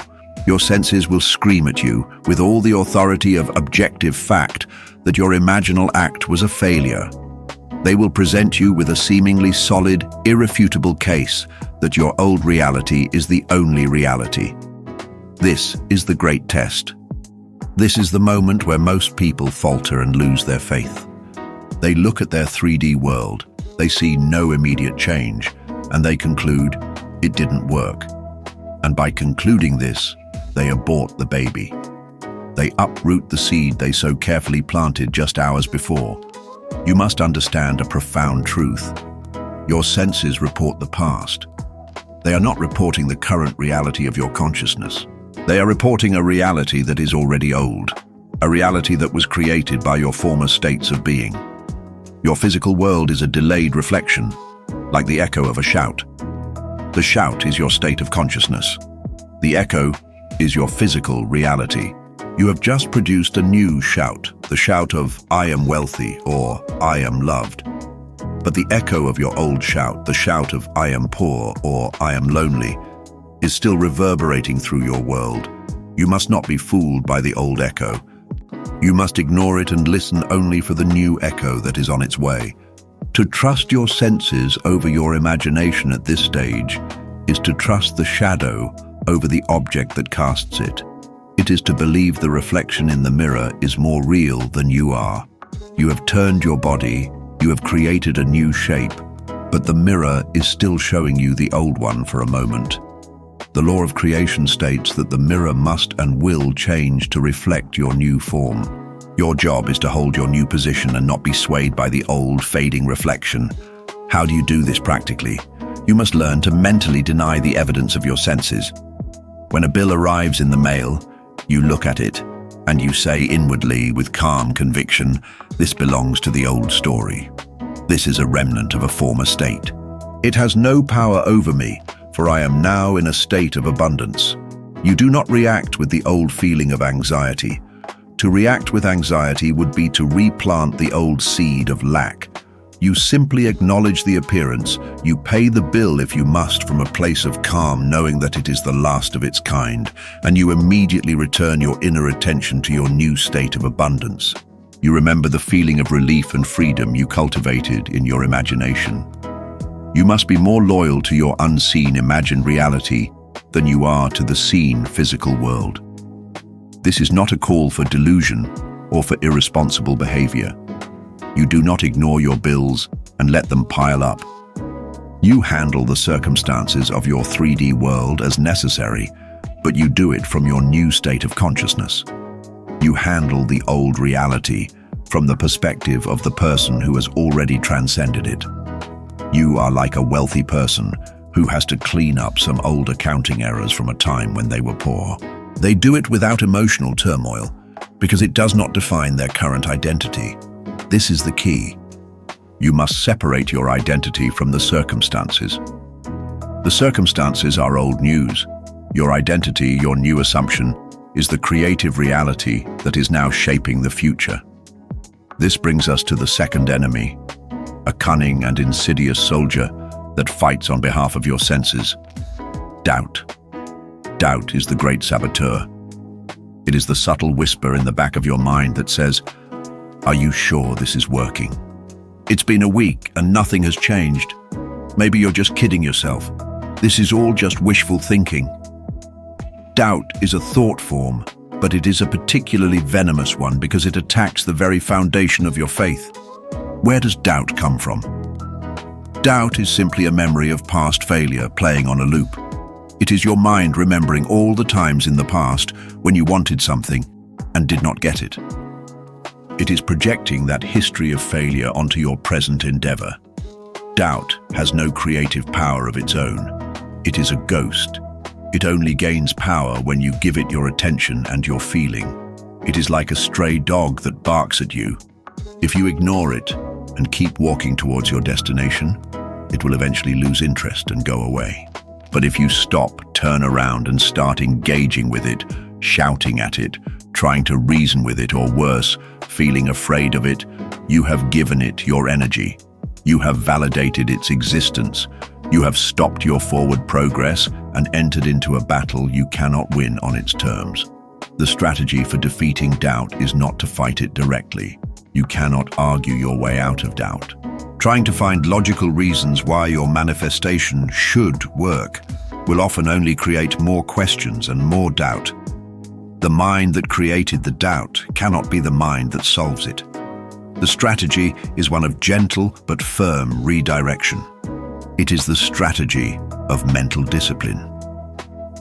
When the thought of doubt arises, you must learn to treat it like a cloud passing in the sky. You acknowledge its presence without emotional investment. You can even label it, there is the thought of doubt. And then you immediately and deliberately withdraw your attention from it and place it back where it belongs, on the feeling of the wish fulfilled. You do not fight the darkness. You simply turn on the light. The light is your assumption. The darkness is doubt. When doubt whispers, "It's not working," you do not argue. You simply close your eyes for a moment, take a breath, and re-enter your imaginal scene. You feel the wedding ring on your finger again. You feel the relief of being debt-free. You feel the joy of the good news.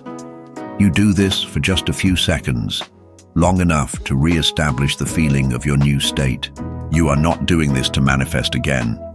The manifestation is already done. You are doing this to remind yourself of the truth, to retune your receiver to the correct frequency. You are using your assumption as your anchor in the storm of doubt. This practice of mental discipline is what the great teachers called a mental diet. Think about it. If you were trying to build a strong, healthy physical body, you would not eat junk food all day long. You would be mindful of what you consume, choosing foods that nourish and strengthen your body. In the same way, if you are trying to build a new reality in consciousness, you cannot afford to consume mental junk food. Mental junk food is worry, fear, doubt, criticism, gossip, and endless consumption of negative news and social media comparison. Every time you indulge in these mental states, you are feeding your old reality. You are watering the weeds instead of the seed you planted. A mental diet means becoming a vigilant guardian of your mind's gate. You consciously choose what you allow to enter and what you entertain. When a conversation with a friend turns to complaining about how hard life is, you can either politely change the subject or mentally refuse to participate in that state. You can listen, but you do not have to agree. In your mind, you can affirm, "That may be true for you, but it is not true for me. For me, life is abundant and joyful." When you read a news story about economic downturn, you do not allow the feeling of fear to take hold. You remind yourself, "My security and abundance do not come from the outer world. They come from my state of consciousness, which is my true source." This is not about being an ostrich with your head in the sand. It is about refusing to give your creative power, your feeling and attention, to states you do not wish to objectify in your life. You are what you consume mentally. During this crucial period of gestation, you must feast on the feeling of your wish fulfilled and starve the states of doubt and fear. This leads us directly to our third and most primal enemy, fear. If doubt is a whisper, fear is a visceral scream. Fear is a powerful emotion that floods your body with the chemistry of survival. It is the feeling that arises when the 3D world presents a particularly threatening piece of evidence. It is the panic you feel when you receive a final notice on a bill. It is the wave of despair that hits you when you feel intensely lonely on a Saturday night. Fear is a state of consciousness, and it is the polar opposite of the state of faith and fulfillment you are trying to maintain. To marinate in the state of fear is to send a powerful command to your subconscious to create more circumstances that will justify that fear. Dealing with fear requires a similar, but perhaps more compassionate strategy than dealing with doubt. Because fear is so physical, so embodied, you cannot just ignore it. You must first acknowledge it and allow it to be there, but without identifying with it. When a wave of fear washes over you, the first step is to simply notice it. I am aware of a strong sensation of fear in my body. Notice the language. You are not saying, "I am afraid." You are saying, "I am aware of fear." This creates a subtle but crucial separation. You are the awareness that is observing the fear. You are not the fear itself. Then, You can practice a powerful technique taught by many spiritual traditions. You can breathe into the sensation. Instead of resisting the fear, which only makes it stronger, you bring your gentle, loving attention directly to the place in your body where you feel it. The knot in your stomach, the tightness in your chest. You breathe into it. You surround it with your awareness. You are not trying to get rid of it. You are simply holding it in a space of non-judgmental presence. What you will find is that when you stop fighting the fear and simply allow it to be, it begins to lose its power. It is like a crying child. If you fight with it and yell at it, it will only cry louder. If you hold it with compassion and let it cry, it will eventually quiet down. Once the initial intensity of the fear has subsided, you then perform the same act of redirection as you would with doubt. You have calmed the storm, and now you must reset your course. You gently but firmly bring your mind back to your assumption. You return to the feeling of the wish fulfilled. You are replacing the state of fear with the state of faith. You are overriding the old program with the new one. There is another powerful tool you can use to combat all three of these enemies: your senses, doubt, and fear. It is a technique called revision. Revision is the art of rewriting the past.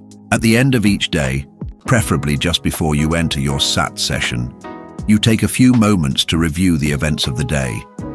As you review them, if you come across any event, conversation, or moment that was unpleasant, that caused you to feel fear or doubt, or that seemed to contradict your assumption, you do not let it stand as it is. In your imagination, you rewrite it. For example, let's say you had a tense conversation with your boss that left you feeling anxious. In your revision, you replay that conversation in your mind, but you change the script. You imagine the conversation going exactly as you would have wished it to go. You imagine your boss being supportive and encouraging. You imagine yourself speaking with confidence and poise. You imagine the conversation ending with a feeling of mutual respect and success. You loop this revised scene in your mind a few times until it feels real and natural. What does this do? On a psychological level, it prevents the negative experience from cementing itself in your memory as a traumatic or limiting event. You are refusing to let it become part of your story of who you are.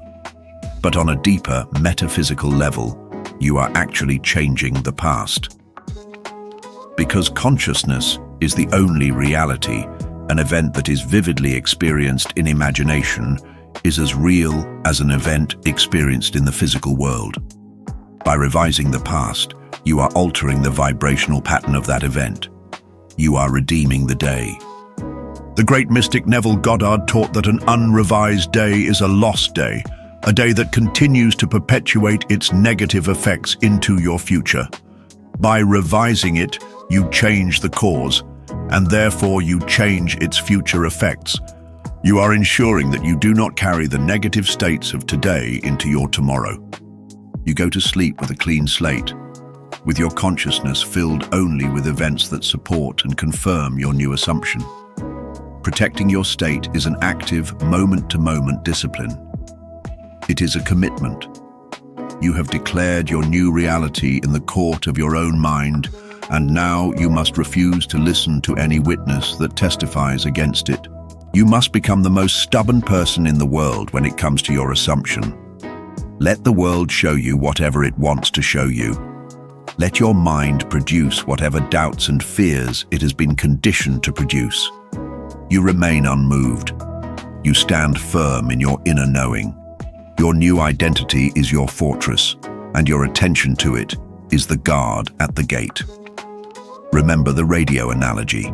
Once you have tuned your receiver to the new station, the station of your wish fulfilled, you will inevitably hear some static and bleed through from the old station for a little while.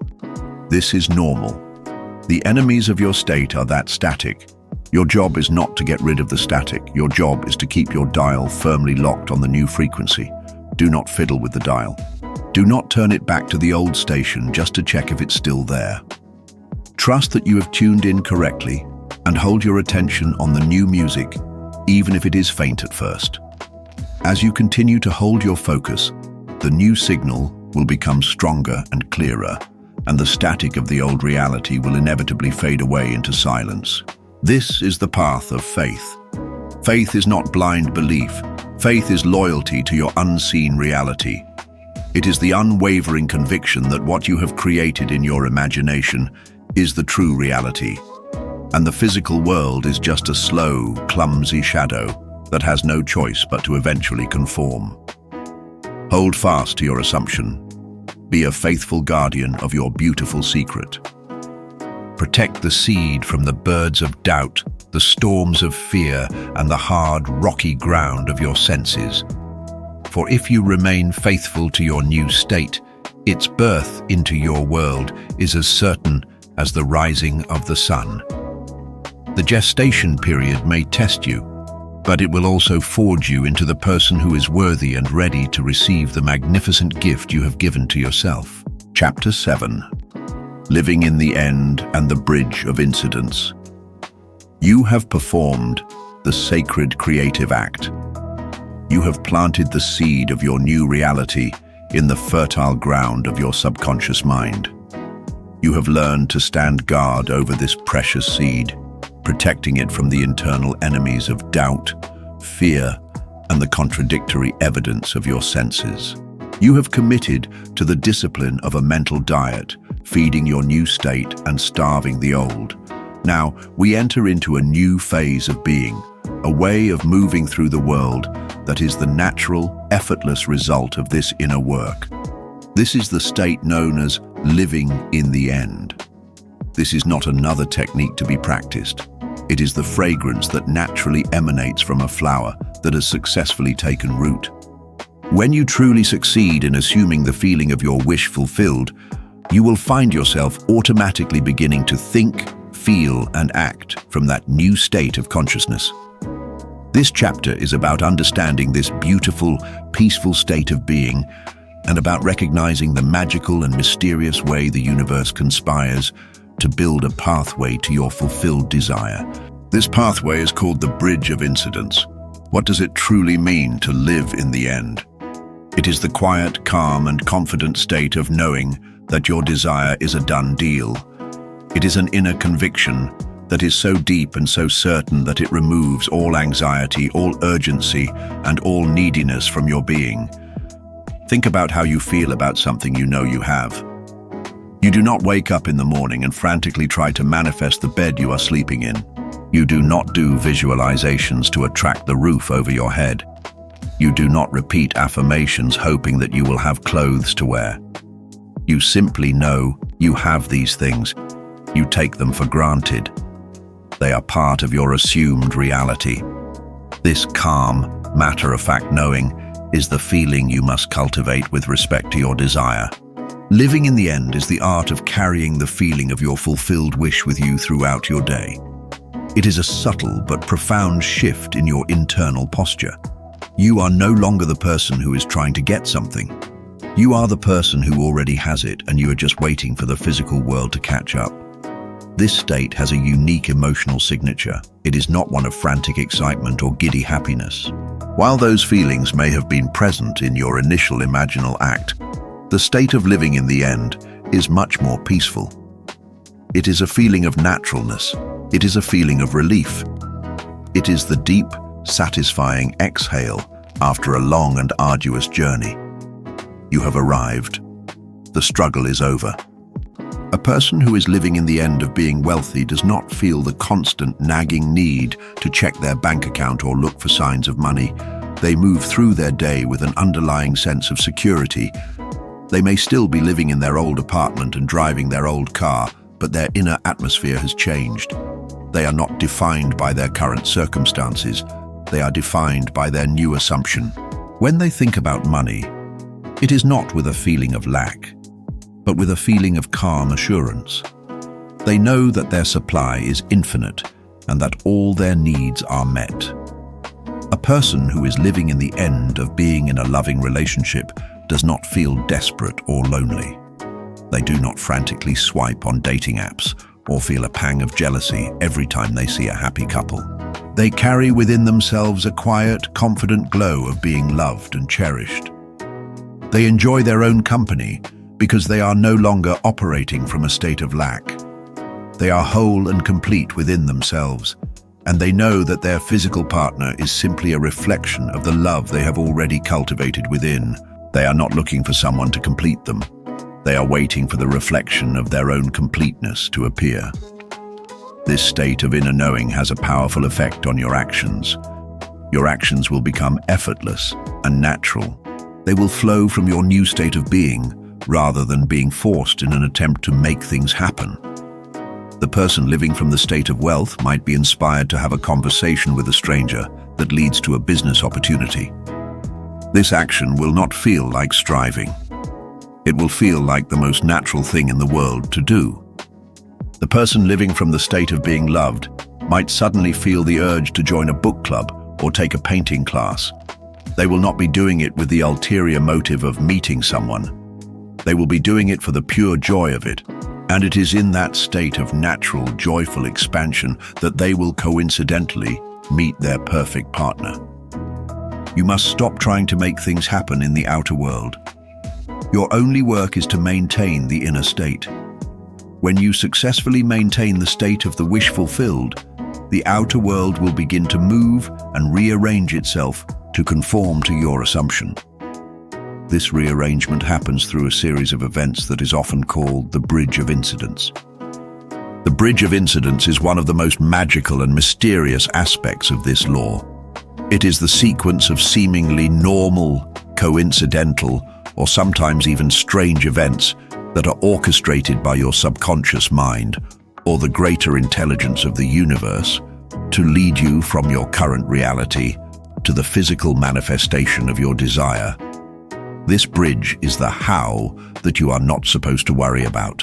Your job is to stay firmly planted on the destination shore, living in the end, and the universe will build the bridge to you, plank by plank. To understand this concept, let us return to the analogy of the GPS. When you input your destination, Los Angeles, into your car's navigation system, you have defined the end. You then begin to drive. The GPS does not show you the entire 3,000-mile journey at once. That would be overwhelming and confusing. It gives you one simple instruction at a time. In 200 feet, turn left. You do not argue with it. You do not ask, "Are you sure? This street looks dark and unfamiliar." You simply trust the system and you make the turn. After you make the turn, it gives you the next instruction. In 2 miles, merge onto the highway. And so on, and so on. Each turn, each highway, each exit is a single plank in the bridge of incidents. You could not have possibly planned this intricate route yourself. You simply had to trust the guidance, one step at a time, knowing that each step was leading you closer to your predetermined destination. The bridge of incidents in your life works in exactly the same way. Once you have set your destination by assuming the state of the wish fulfilled, your higher intelligence begins to give you a series of nudges, urges, intuitions, and encounters. These are the turns on your journey. A sudden urge to call an old friend you have not spoken to in years, a chance meeting with someone in a coffee shop, seeing a book that seems to leap out at you from the shelf, a seemingly negative event like losing your job. All of these can be planks in your bridge of incidents. This is a crucial point. The events on the bridge do not always look positive or logical to your conscious mind. This is where your faith is truly tested. The conscious mind, with its limited perspective, might interpret losing a job as a catastrophe. But from the higher perspective of your subconscious, that job had to be removed to make space for the much better opportunity that is waiting for you, the one that is in alignment with your new state of abundance. Your old job was part of the old reality. It had to be demolished to build the new one. Consider the story of the great teacher, Neville Goddard himself. During World War II, he was drafted into the army and stationed in a camp in Louisiana.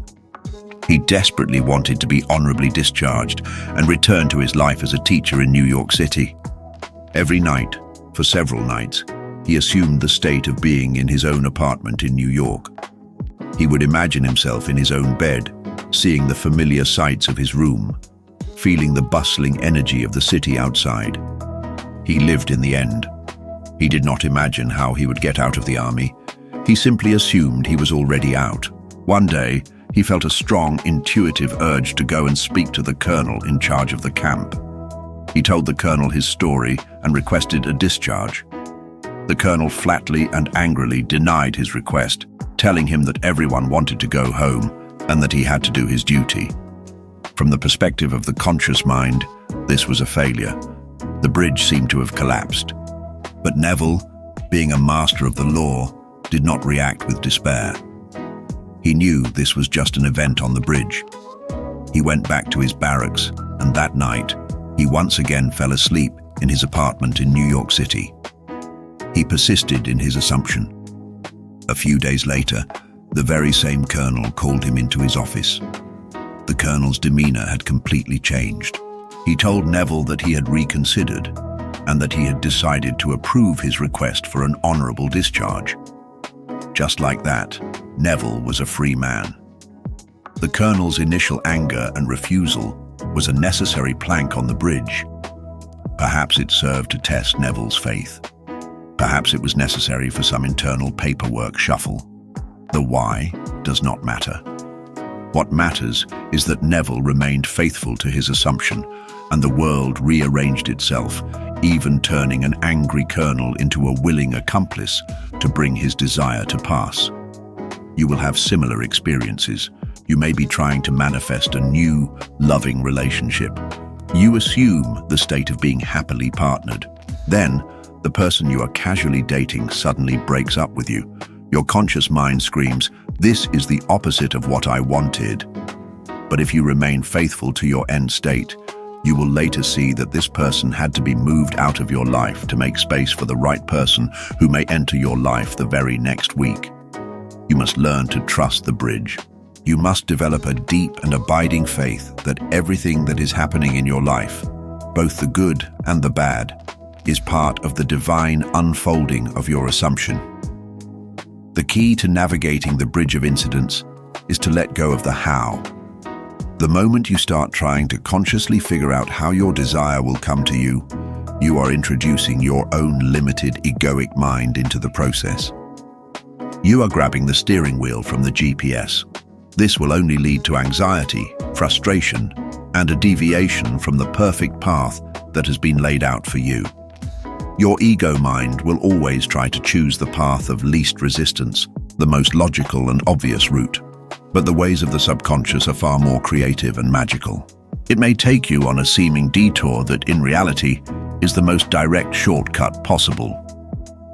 Let's say you want to manifest a specific sum of money, say $10,000, for a down payment on a house. Your logical mind might start thinking, okay, maybe I can get a raise at work, or maybe I can get a second job, or maybe I can ask my parents for a loan. These are all logical but limited pathways. When you assume the state of already having the $10,000 and you let go of the how, the universe might deliver it in a way you could never have conceived. You might receive an unexpected tax refund. You might win a contest you barely remember entering. An old, forgotten investment might suddenly mature. A distant relative you never knew might leave you an inheritance. The ways are past finding out. To try and force it through one logical channel is to block all the other infinite magical channels that are available.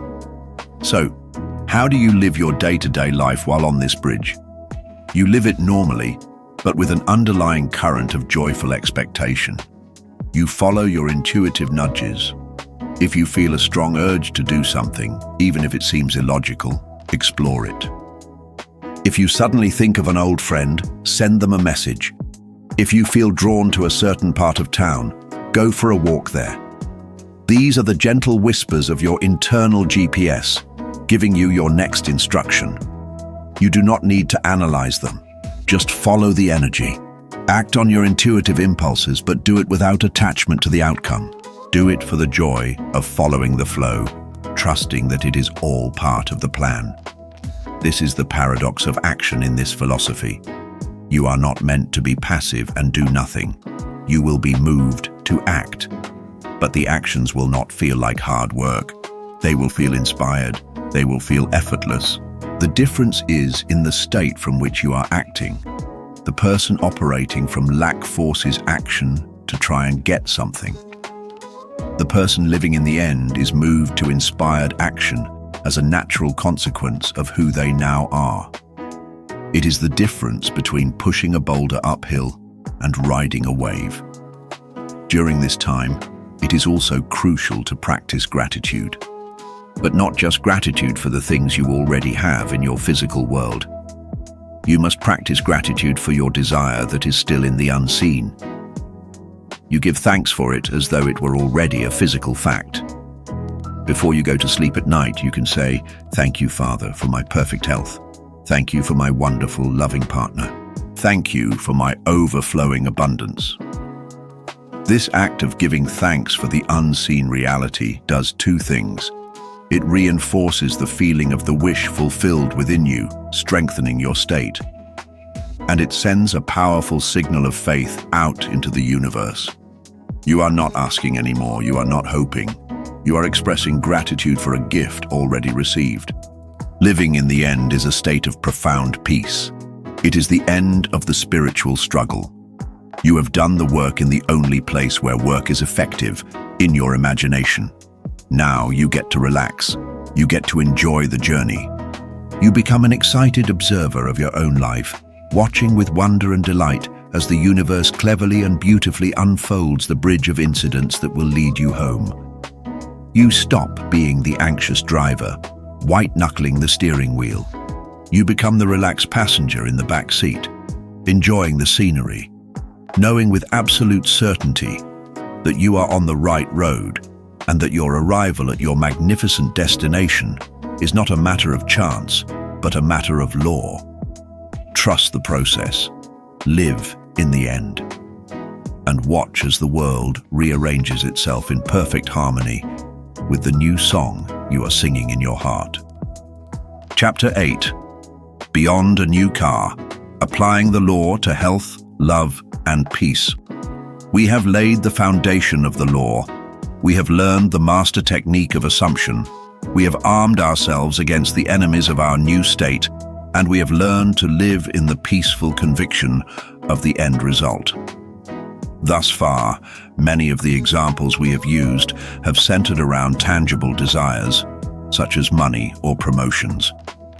These are wonderful and valid applications of the law, for there is nothing unspiritual about desiring comfort, security, and success in this world.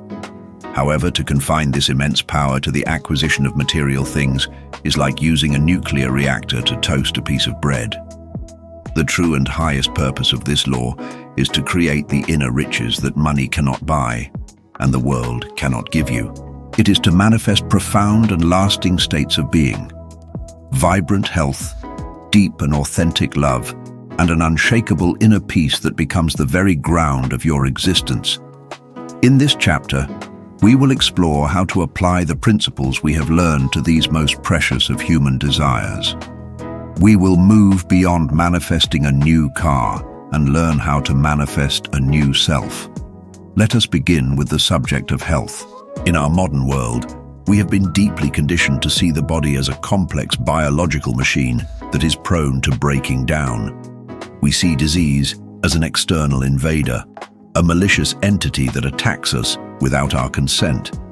We are taught to place our faith entirely in external agents for healing, pills, procedures, and the expertise of doctors. While these things certainly have their place and can be powerful instruments on the bridge of incidents, the law of state teaches us a more fundamental truth. Your body is not a machine. Your body is a field of intelligence, a manifestation of consciousness. Every one of the 50 trillion cells in your body is a conscious entity, and every single one of them is listening to the dominant story being told by your mind.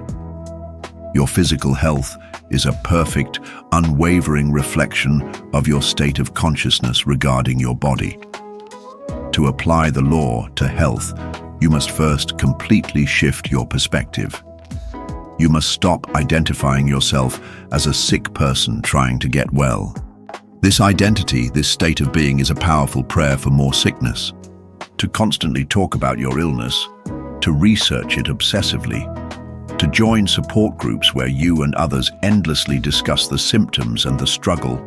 All of these activities, while seemingly proactive, are powerful imaginal acts that cement the state of sickness into your being. You are, with great focus and feeling, practicing the state of being unwell. And the law, being impersonal and perfect, will obediently give you more of what you are practicing. The creative act for health begins by turning your back completely on the appearance of sickness. You must, in your imagination, refuse to accept the diagnosis as your reality. The diagnosis is a fact of the 3D world, a report on a past state of being. It is not the truth of who you are. The truth of who you are is a perfect, timeless, spiritual being, and in your imagination, you can access this truth at any moment. The technique is the same, but the focus is different.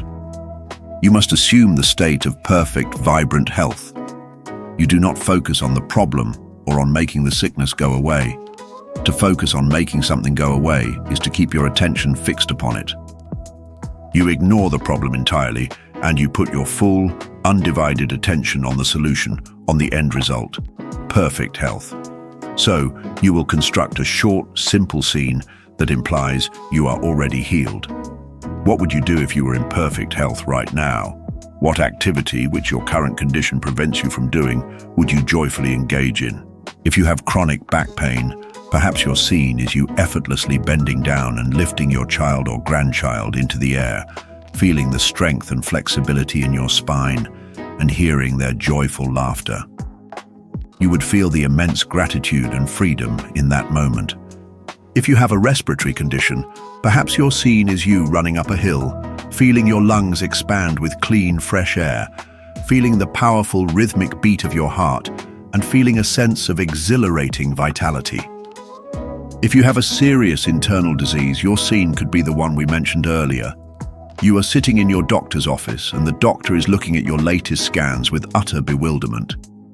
They turn to you and say, "I can't explain this. It's a miracle. There is no trace of the disease. You are perfectly healthy." And you feel that glorious, overwhelming wave of relief and vindication wash over you. You take this scene into the state akin to sleep. You loop it with feeling. You do not just see yourself running up the hill. You feel the wind on your face. You feel the burn in your muscles. You feel the profound joy of a body that works perfectly. You saturate your consciousness with the feeling of being healed. Not getting healed, but being already, presently, gloriously healed. You fall asleep in this state. You have given your 50 trillion cells their new command. We are whole. We are healthy. We are vibrant.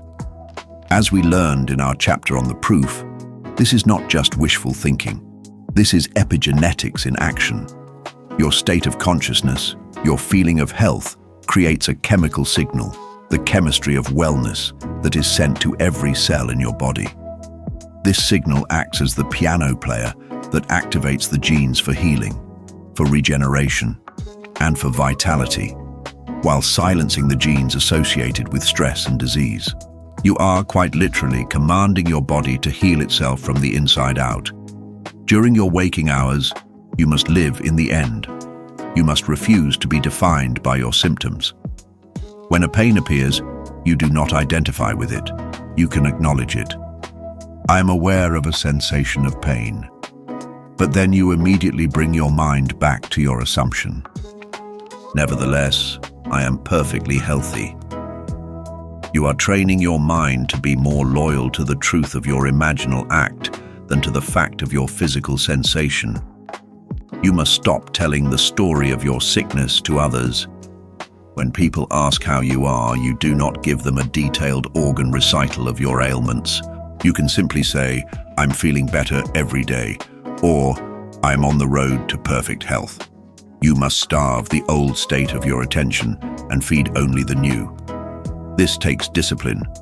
but it is the discipline that separates the conscious creator from the unconscious victim. Now, let us turn to that most sought after and often most painful area of human experience: love. So many people are seeking a partner, a soulmate, someone to share their life with. And so many approach this search from a state of profound lack. They feel lonely, incomplete, and desperate. Their inner monologue is a constant refrain of, "Why am I still single? What's wrong with me? I'll never find anyone." This state of being, this assumption of being unlovable or destined to be alone, is a powerful creative force. It creates a reality where you are constantly meeting the wrong people, going on disappointing dates, and having your core belief that you are alone reinforced over and over again. You are sending out a radio signal of neediness, and you are attracting people who are either repelled by that neediness or who are drawn to it because they are takers who feed on it. The law teaches that you will never find fulfilling love on the outside until you first become love on the inside.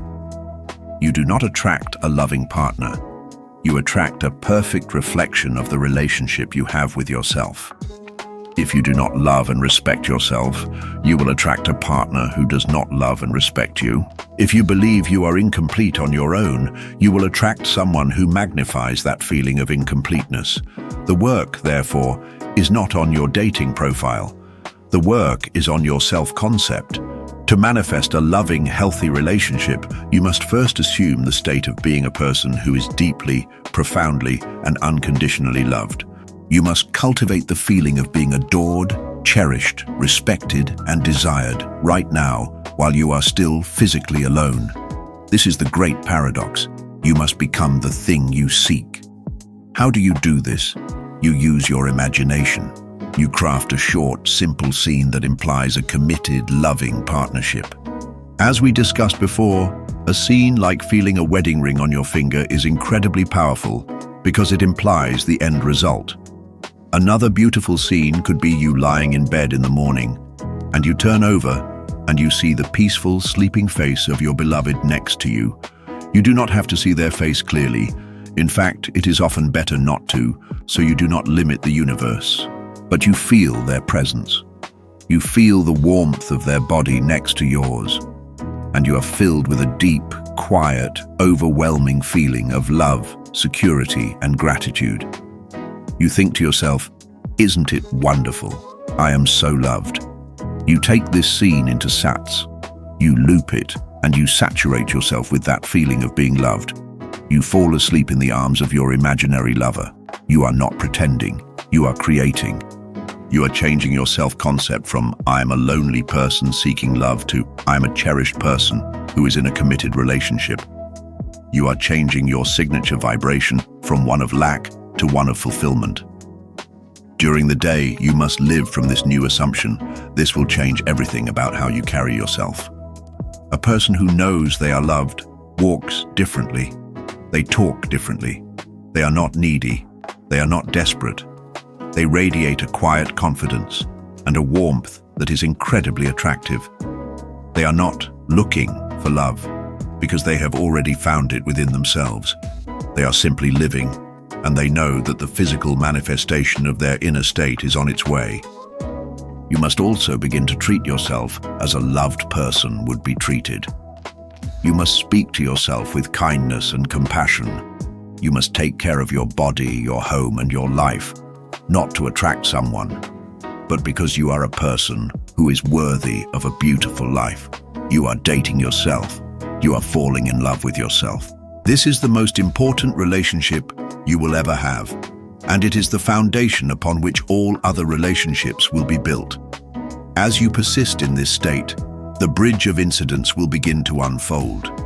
You might be moved to go to a place you would not normally go. You might reconnect with an old acquaintance. The person could appear in the most unexpected way. But they will appear, and when they do, they will feel familiar. They will feel like they are coming home, because you have already been living with them in your imagination for weeks or months. The relationship will feel natural, not forced, because it is simply the physical blossoming of a seed that was planted and nurtured within your own heart. Finally, let us apply this law to the highest prize of all, the state of unshakable inner peace. In our chaotic and often frightening world, peace can seem like an impossible dream. We are bombarded with news of war, disaster, and political turmoil. Our personal lives are filled with their own challenges, from financial stress to health concerns to family conflicts. We have been taught that peace is something that happens when all our external problems are solved. We think, I will be at peace when I have enough money, or I will be at peace when my health is better, or I will be at peace when the world is a better place. This is the ultimate lie. It is placing your well-being in the hands of external conditions that you cannot control. The law of state teaches the opposite. Peace is not the absence of problems. Peace is a state of consciousness that you can choose to occupy regardless of your problems. It is the deep, inner knowing that you are the operant power, the creator of your reality, and that nothing in the external world can truly harm the eternal spiritual being that you are. Peace is a choice. Peace is a state you can assume. This is perhaps the most advanced and most liberating application of the law. You can decide right now that you will live in a state of peace. The technique is the same. You construct a scene that implies a state of profound tranquility. Perhaps your scene is you sitting in a quiet, beautiful place, maybe by a calm lake or in a peaceful garden. The sun is warm on your skin. You take a deep breath and you feel a wave of absolute peace and well-being wash over you. There are no problems to solve. There is nothing to worry about. There is only the deep, silent, joyful presence of your own being. A single thought might drift through your mind. I am at peace. You take this scene into sats. You marinate in the feeling of peace. You let it saturate every cell of your body. This is not a feeling of numbness or indifference. It is a vibrant, alive, and powerful feeling of perfect well-being. It is the feeling of being safely anchored in the heart of God. While the storms of the world rage harmlessly on the surface, you fall asleep in this state of divine peace. When you awaken, you practice living from this state. When a problem arises during the day, a stressful email, a difficult conversation, you do not let it pull you out of your center. You see it, you acknowledge it, but you meet it from your state of peace. You become the calm eye of the hurricane. The winds of chaos may swirl around you, but they cannot touch you at your core. From this state of inner stillness, you will find that you have access to a higher intelligence. Solutions to problems will appear effortlessly. The right words will come to you in difficult conversations. You will handle the challenges of your life not with frantic, fearful energy, but with a calm, centered, and effective power. By choosing to assume the state of peace, you become a powerful force for good in the world. Your peaceful presence will have a tangible effect on everyone you interact with. You become a walking, talking oasis in a desert of anxiety. You are not trying to change the world. You are changing your state, and in doing so, you are changing the world that you project and experience. This is the ultimate power. To be able to choose your inner state regardless of outer conditions is to be truly free. It is to be sovereign in your own kingdom. Whether you are seeking health, love, or peace, the principle is the same. You must stop looking for it on the outside. You must stop seeing it as something you need to get. You must realize that it is a state of consciousness that is already available to you, right now, in your own wonderful human imagination. You must dare to assume that you are already the person you wish to be. You must turn your back on the world of effects and live faithfully in the world of cause, which is your own inner state. Do not use this law merely to acquire things. Use it to become the person you were always meant to be, healthy, whole, loved, and at peace. For when you achieve these states within yourself, you will find that all the things of the world are added unto you effortlessly, as a natural byproduct of the magnificent being you have chosen to become. Chapter 9. The Paradox of Detachment. Letting go to finally receive. we have journeyed deep into the mechanics of creation. We have learned that our state of consciousness is the only cause, that our imagination is the workshop where realities are born, and that assuming the feeling of the wish fulfilled is the master key that unlocks any door. We have learned to stand guard over our new state, protecting it from the inner enemies of doubt and fear. We have learned to live in the end and to trust the magical unfolding of the bridge of incidents. Now, we must address one of the most subtle, most misunderstood, and most crucial elements in this entire process. It is a concept that can seem like a paradox, a contradiction to everything we have learned about focused attention and feeling. It is the principle of detachment. Detachment, in this context, does not mean indifference. It does not mean you no longer care about your desire. In fact, it is the exact opposite. True detachment is the natural result of caring so much, of being so certain of your creative power that you have done the work internally and can now completely and utterly trust the process. It is the final, graceful act of releasing your desire into the hands of the infinite intelligence that knows how to bring it to pass. It is the deep, peaceful knowing that the seed has been planted, the prayer has been heard, and the birth is inevitable. To continue to worry, to strive, and to check for results after the creative act is complete is to demonstrate a lack of faith. It is to dig up the seed to see if it is growing, an act that will surely kill it. This concept is beautifully illustrated in the spiritual idea of the Sabbath. In the biblical story of creation, God labored for 6 days, creating the heavens and the earth. And on the seventh day, he rested. He entered into a Sabbath. He did not rest because he was tired. Infinite intelligence does not tire. He rested because the work was finished. He looked upon his creation, saw that it was good, and he knew that it was done. There was nothing more to add. This is a profound mystical instruction for us. After you have successfully performed your imaginal act, after you have felt the thrill and the satisfaction of the wish fulfilled, you must enter into your own mental and emotional Sabbath. You must rest in the knowledge that your creative work is finished. This rest is not laziness. It is a state of active, conscious faith. It is a state of profound trust. It is the ultimate expression of your belief in the law. If you truly believe that your imaginal act is a creative fact, then you will feel no need to keep repeating it out of anxiety. You will feel no need to constantly look for signs that it is working. You will be at peace. You will be detached. Let us explore the profound difference between detachment and indifference. Indifference is a state of low energy. It is saying, I don't care if I get it or not. This state has no creative power. It is a state of resignation. Detachment, on the other hand, is a state of high, peaceful energy. It is saying, I have already received it in the only reality that matters, which is my own consciousness. Its appearance in my outer world is now a certainty, a mere formality. Therefore, I am at peace. I am not anxious about the how or the when, because I know it is already done. Indifference is born from giving up. Detachment is born from absolute faith. To grasp this more tangibly, let us use a simple everyday analogy: ordering a meal at a fine restaurant. When you sit down, you peruse the menu and you decide what you desire. This is the first step of creation, defining your desire. Then the waiter comes to your table. You place your order. You say, I will have the salmon. This is your imaginal act. You have made your request. You have sent your command out into the system. Now, what do you do after you have placed your order? Do you jump up from your chair, run into the kitchen, and start yelling at the chef?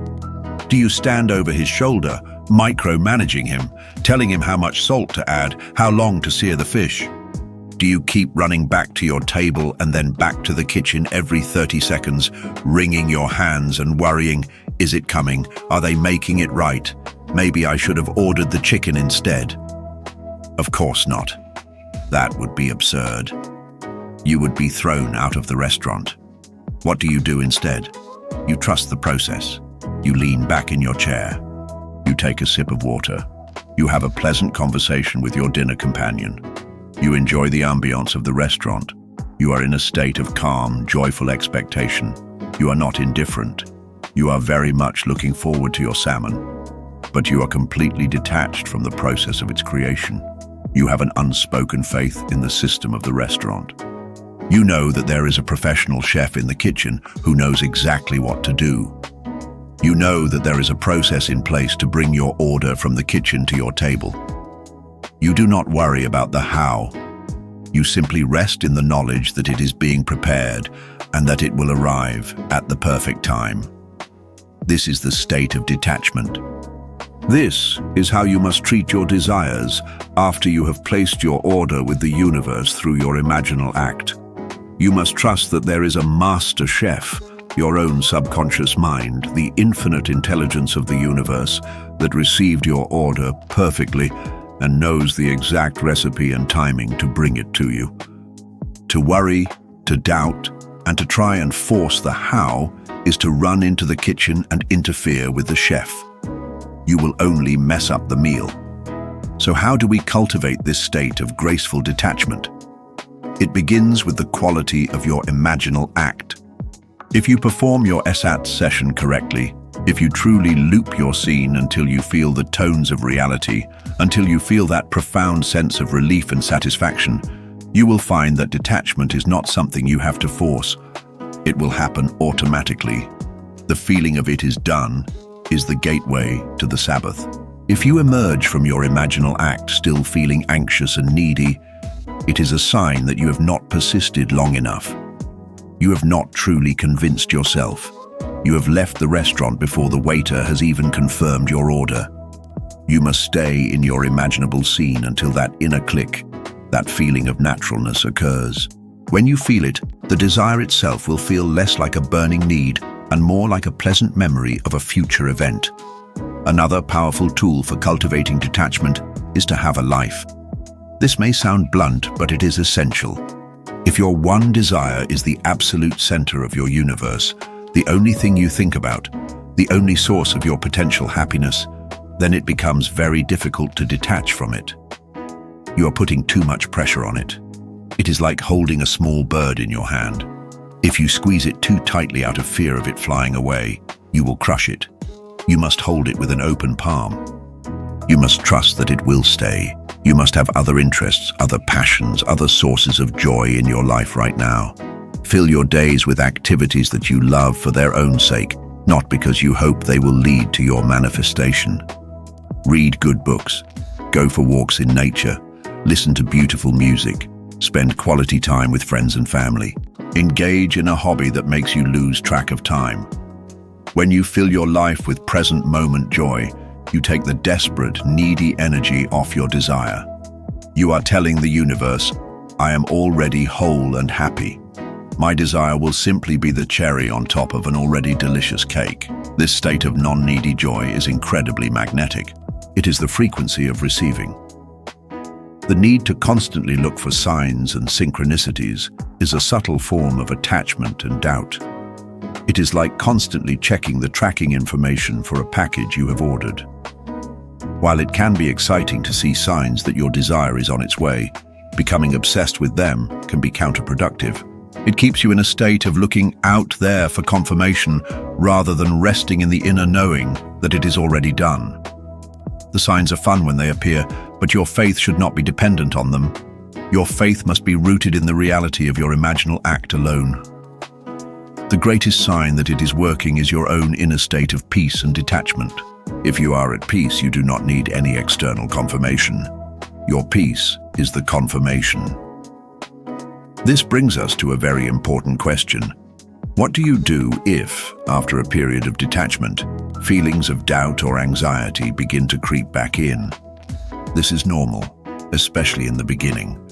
The old state, the old man, is deeply ingrained and will try to reassert its dominance. When this happens, you do not have to panic. You do not have to perform your full Satsa session again out of fear.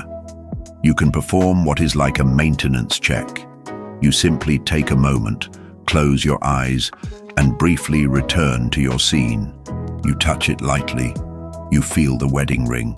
You see the paid-in-full stamp. You do this just for a moment, long enough to re-evoke the feeling of satisfaction and peace. You are not trying to create again. You are simply reminding yourself of the reality you have already created. You are resetting your compass. You are tuning your radio dial back to the correct station. Then you drop it again and you go about your day. The paradox of detachment can be summed up in this way. You must have a single-minded focus during your creative act and a carefree abandon after it is done. You must be a disciplined, obsessive artist in the studio of your mind and a relaxed, joyful observer in the gallery of your life. This is a delicate balance, a dance between intense focus and complete surrender. One of the greatest barriers to detachment is the obsession with when. When will it happen? It's been a month. Where is it? This question is poison. It is born from the state of lack and impatience. It immediately pulls you out of the Sabbath and back into the state of wanting. The when is not your business. The timing of the unfolding of the bridge of incidents is determined by a wisdom far greater than your conscious mind. Everything has a natural, appointed hour for its birth. You cannot force a rosebud to bloom by prying its petals open. You will only destroy it. You must trust that it will bloom in its own perfect time. Your persistence should not be an anxious repetition of the act, but in the faithful maintenance of the state of detachment and inner knowing. It is a quiet, confident persistence. Every time you refuse to be swayed by the evidence of your senses, every time you turn away from a doubtful thought, every time you choose peace over anxiety, you are persisting in your faith. You are watering the seed. Letting go is the ultimate act of power. It is a declaration of your absolute trust in the unseen. It is the final and most profound amen to your prayer. It is the moment you hand the letter to the postman. Once it is in his hands, you do not worry about how it will get to its destination. You trust the system. Let go of your desire. Release it completely. Do not be afraid that if you stop thinking about it, the universe will forget about it. The universe cannot forget, because the seed has been planted in the only soil that matters, your own subconscious. It is now growing in the dark, silently, perfectly, according to its own nature. So, after you have done your work, get busy with the business of living. Enjoy your life now. Find things to be grateful for now. Be the happy, fulfilled person now, even before your desire has physically appeared. For in doing so, you are becoming a vibrational match to the reality you wish to experience. You are tuning your radio to the station of joy and fulfillment, and the universe will have no choice but to play you that song. Embrace the beautiful paradox. To receive, you must let go. To hold on to your desire in the physical world, you must first release it in the mental world. Plant your seed with focused intensity, and then walk away from the garden. Trust the sun, trust the rain, and trust the soil. And in its own perfect time, without any further effort or strain on your part, your beautiful desire will break through the ground and blossom into magnificent, undeniable reality. This is the grace of the law. This is the peace of the Sabbath. This is the power of detachment. Chapter 10. You are the author. The responsibility and joy of conscious creation. We have reached the culmination of our journey together. We began by dismantling the frustrating trap of wanting, a state that only begets more wanting. We unveiled the forgotten law, the profound truth that your inner state of being is the sole cause of your outer world of experience. We gathered the proof for this law from the mouths of ancient sages and the laboratories of modern scientists. We dissected the anatomy of a state, learning to navigate our own thoughts, feelings, beliefs, and the core identity of our assumptions. We learned the master technique of creation, the sacred act of assuming the feeling of the wish fulfilled within the fertile ground of our imagination. We armed ourselves with the strategies to defeat the inner enemies of doubt, fear, and the tyranny of our senses. We learn to live in the peaceful confidence of the end result, trusting the magical unfolding of the bridge of incidents. We explored how to apply this law not just to material gain, but to the highest prizes of health, love, and inner peace. And we embraced the final, graceful paradox of detachment, the art of letting go to finally receive. Now it is time to integrate all of this knowledge, to bring it together into a new and cohesive philosophy of life. It is time to step fully into the immense power and the profound responsibility that this knowledge confers upon you. The final message of this book is the simplest and most staggering of all. You are the author of your life. The world is not a fixed stage upon which you are a mere actor reading lines from a script you did not write. The world is a blank page, and your consciousness, your state of being, is the pen that writes the story moment by moment by moment. Let this truth sink into the deepest part of you, for it changes everything. It means that there is no one to blame, and there is no one to praise, but the creative power within you. You can no longer look at your circumstances, your relationships, or your bank account and see them as the result of luck, fate, other people, or an external god. You must look at them and recognize them as the perfect, flawless harvest of the seeds you have been planting in the garden of your mind. If you do not like the harvest, you must not curse the fruit. You must simply change the seeds you are planting. This realization comes with a profound and sobering responsibility. The moment you accept that you are the cause of your life, you can no longer indulge in the comforting but powerless states of blame, resentment, or victimhood. To blame another person for your unhappiness is to give your power away to them. It is to declare that they are the author of your story, not you. To resent a past event is to chain yourself to a memory and allow it to write your future. To see yourself as a victim of circumstance is to willingly hand your pen to a force outside of yourself. The conscious creator reclaims the pen. They take full ownership of their manuscript, both the chapters they are proud of and the ones they wish they could rewrite. And they realize with a thrill of liberation that they can start a new chapter at any moment. This responsibility is not a burden. It is the key that unlocks your cage. As long as you believe that something or someone outside of you is responsible for your suffering, you are helpless to change it. You must wait for them to change, for the world to change.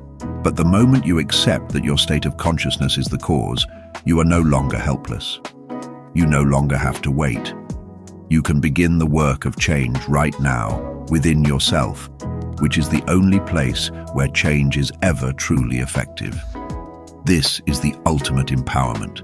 The power was never out there. It was in you all along. With this power comes a call to use it wisely and lovingly. As you become more adept at consciously choosing your states, you will see how quickly your world responds. This is a power that can be used for any purpose. But the law is impersonal. A person who lives in a state of anger and resentment will manifest a world filled with conflict and betrayal, just as surely as a person who lives in a state of love and forgiveness will manifest a world filled with harmony and grace. You are the author, and you can write a tragedy, a comedy, a horror story, or a beautiful romance. The choice is yours. Therefore, it is wise to align your desires with the highest good for both yourself and for others. The most beautiful use of this law is not to simply get things, but to become a certain kind of person. What kind of person do you wish to be? Do you wish to be a person who is kind, compassionate, generous, and forgiving? If so, you must assume that state. You must practice being that person in your imagination and in your daily interactions. As you become that person on the inside, you will find that your world transforms into a place that is kind, compassionate, and forgiving to you. You are creating your heaven or your hell through the character you choose to play. This brings us to a new way of living. This is not a technique you pull out of a toolbox once in a while when you want a new car. This is a fundamental shift in how you perceive and interact with reality every single day. It is a state of constant conscious authorship. You begin to monitor your inner conversations as vigilantly as a security guard monitors a bank vault, because you know that these inner conversations are the prayers that are constantly being answered. You catch yourself in a negative state, not with self-criticism, but with the gentle awareness of a master creator who has just noticed a smudge on their masterpiece. You simply wipe it away and return to the state you have chosen. You learn to live your life from the inside out. Before you enter a challenging meeting, you take a moment to assume the state of a successful outcome. Before you go on a date, you assume the state of being loved and adored. Before you go to sleep, you revise the day, cleaning up any negative impressions, and you assume the state of your higher self. Every moment becomes an opportunity to create consciously. Life ceases to be a series of random events that happen to you. It becomes a beautiful, coherent story that you are intentionally writing. This is the joy of conscious creation. It is the joy of knowing that you are not a puppet, but the puppeteer. It is the thrill of seeing your inner world project itself onto the screen of space with perfect fidelity. It is the deep peace that comes from knowing that you are the master of your fate, the captain of your soul. You are no longer at the mercy of the winds and the waves. You are the wind and the waves. So, as we conclude this book, I want you to feel the truth of this in your heart. The forgotten law is now remembered in you.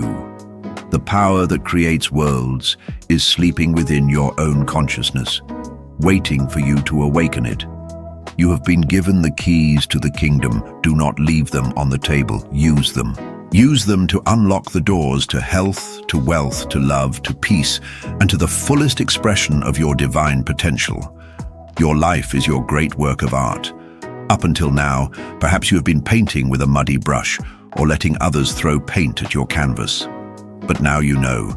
You hold the palette, you choose the colors, you guide the brush. You are the author, you are the artist, you are the creator. Take a deep breath and feel the power of that statement. You are the creator. The world you see is your creation. If you want to see a different world, you must become a different creator. You must tell yourself a new and more beautiful story about who you are. And as you tell that story to yourself, with faith and with feeling, you will find yourself living in the magnificent world that your new story has created. Go forth and create your beautiful world. Williams Audiobooks. The journey does not end here. It is just beginning. To continue to master these principles, to receive guided meditations, and to join a community of fellow creators, I invite you to subscribe to my channel, Williams Audiobooks. Let us walk this path of empowerment together. The adventure awaits.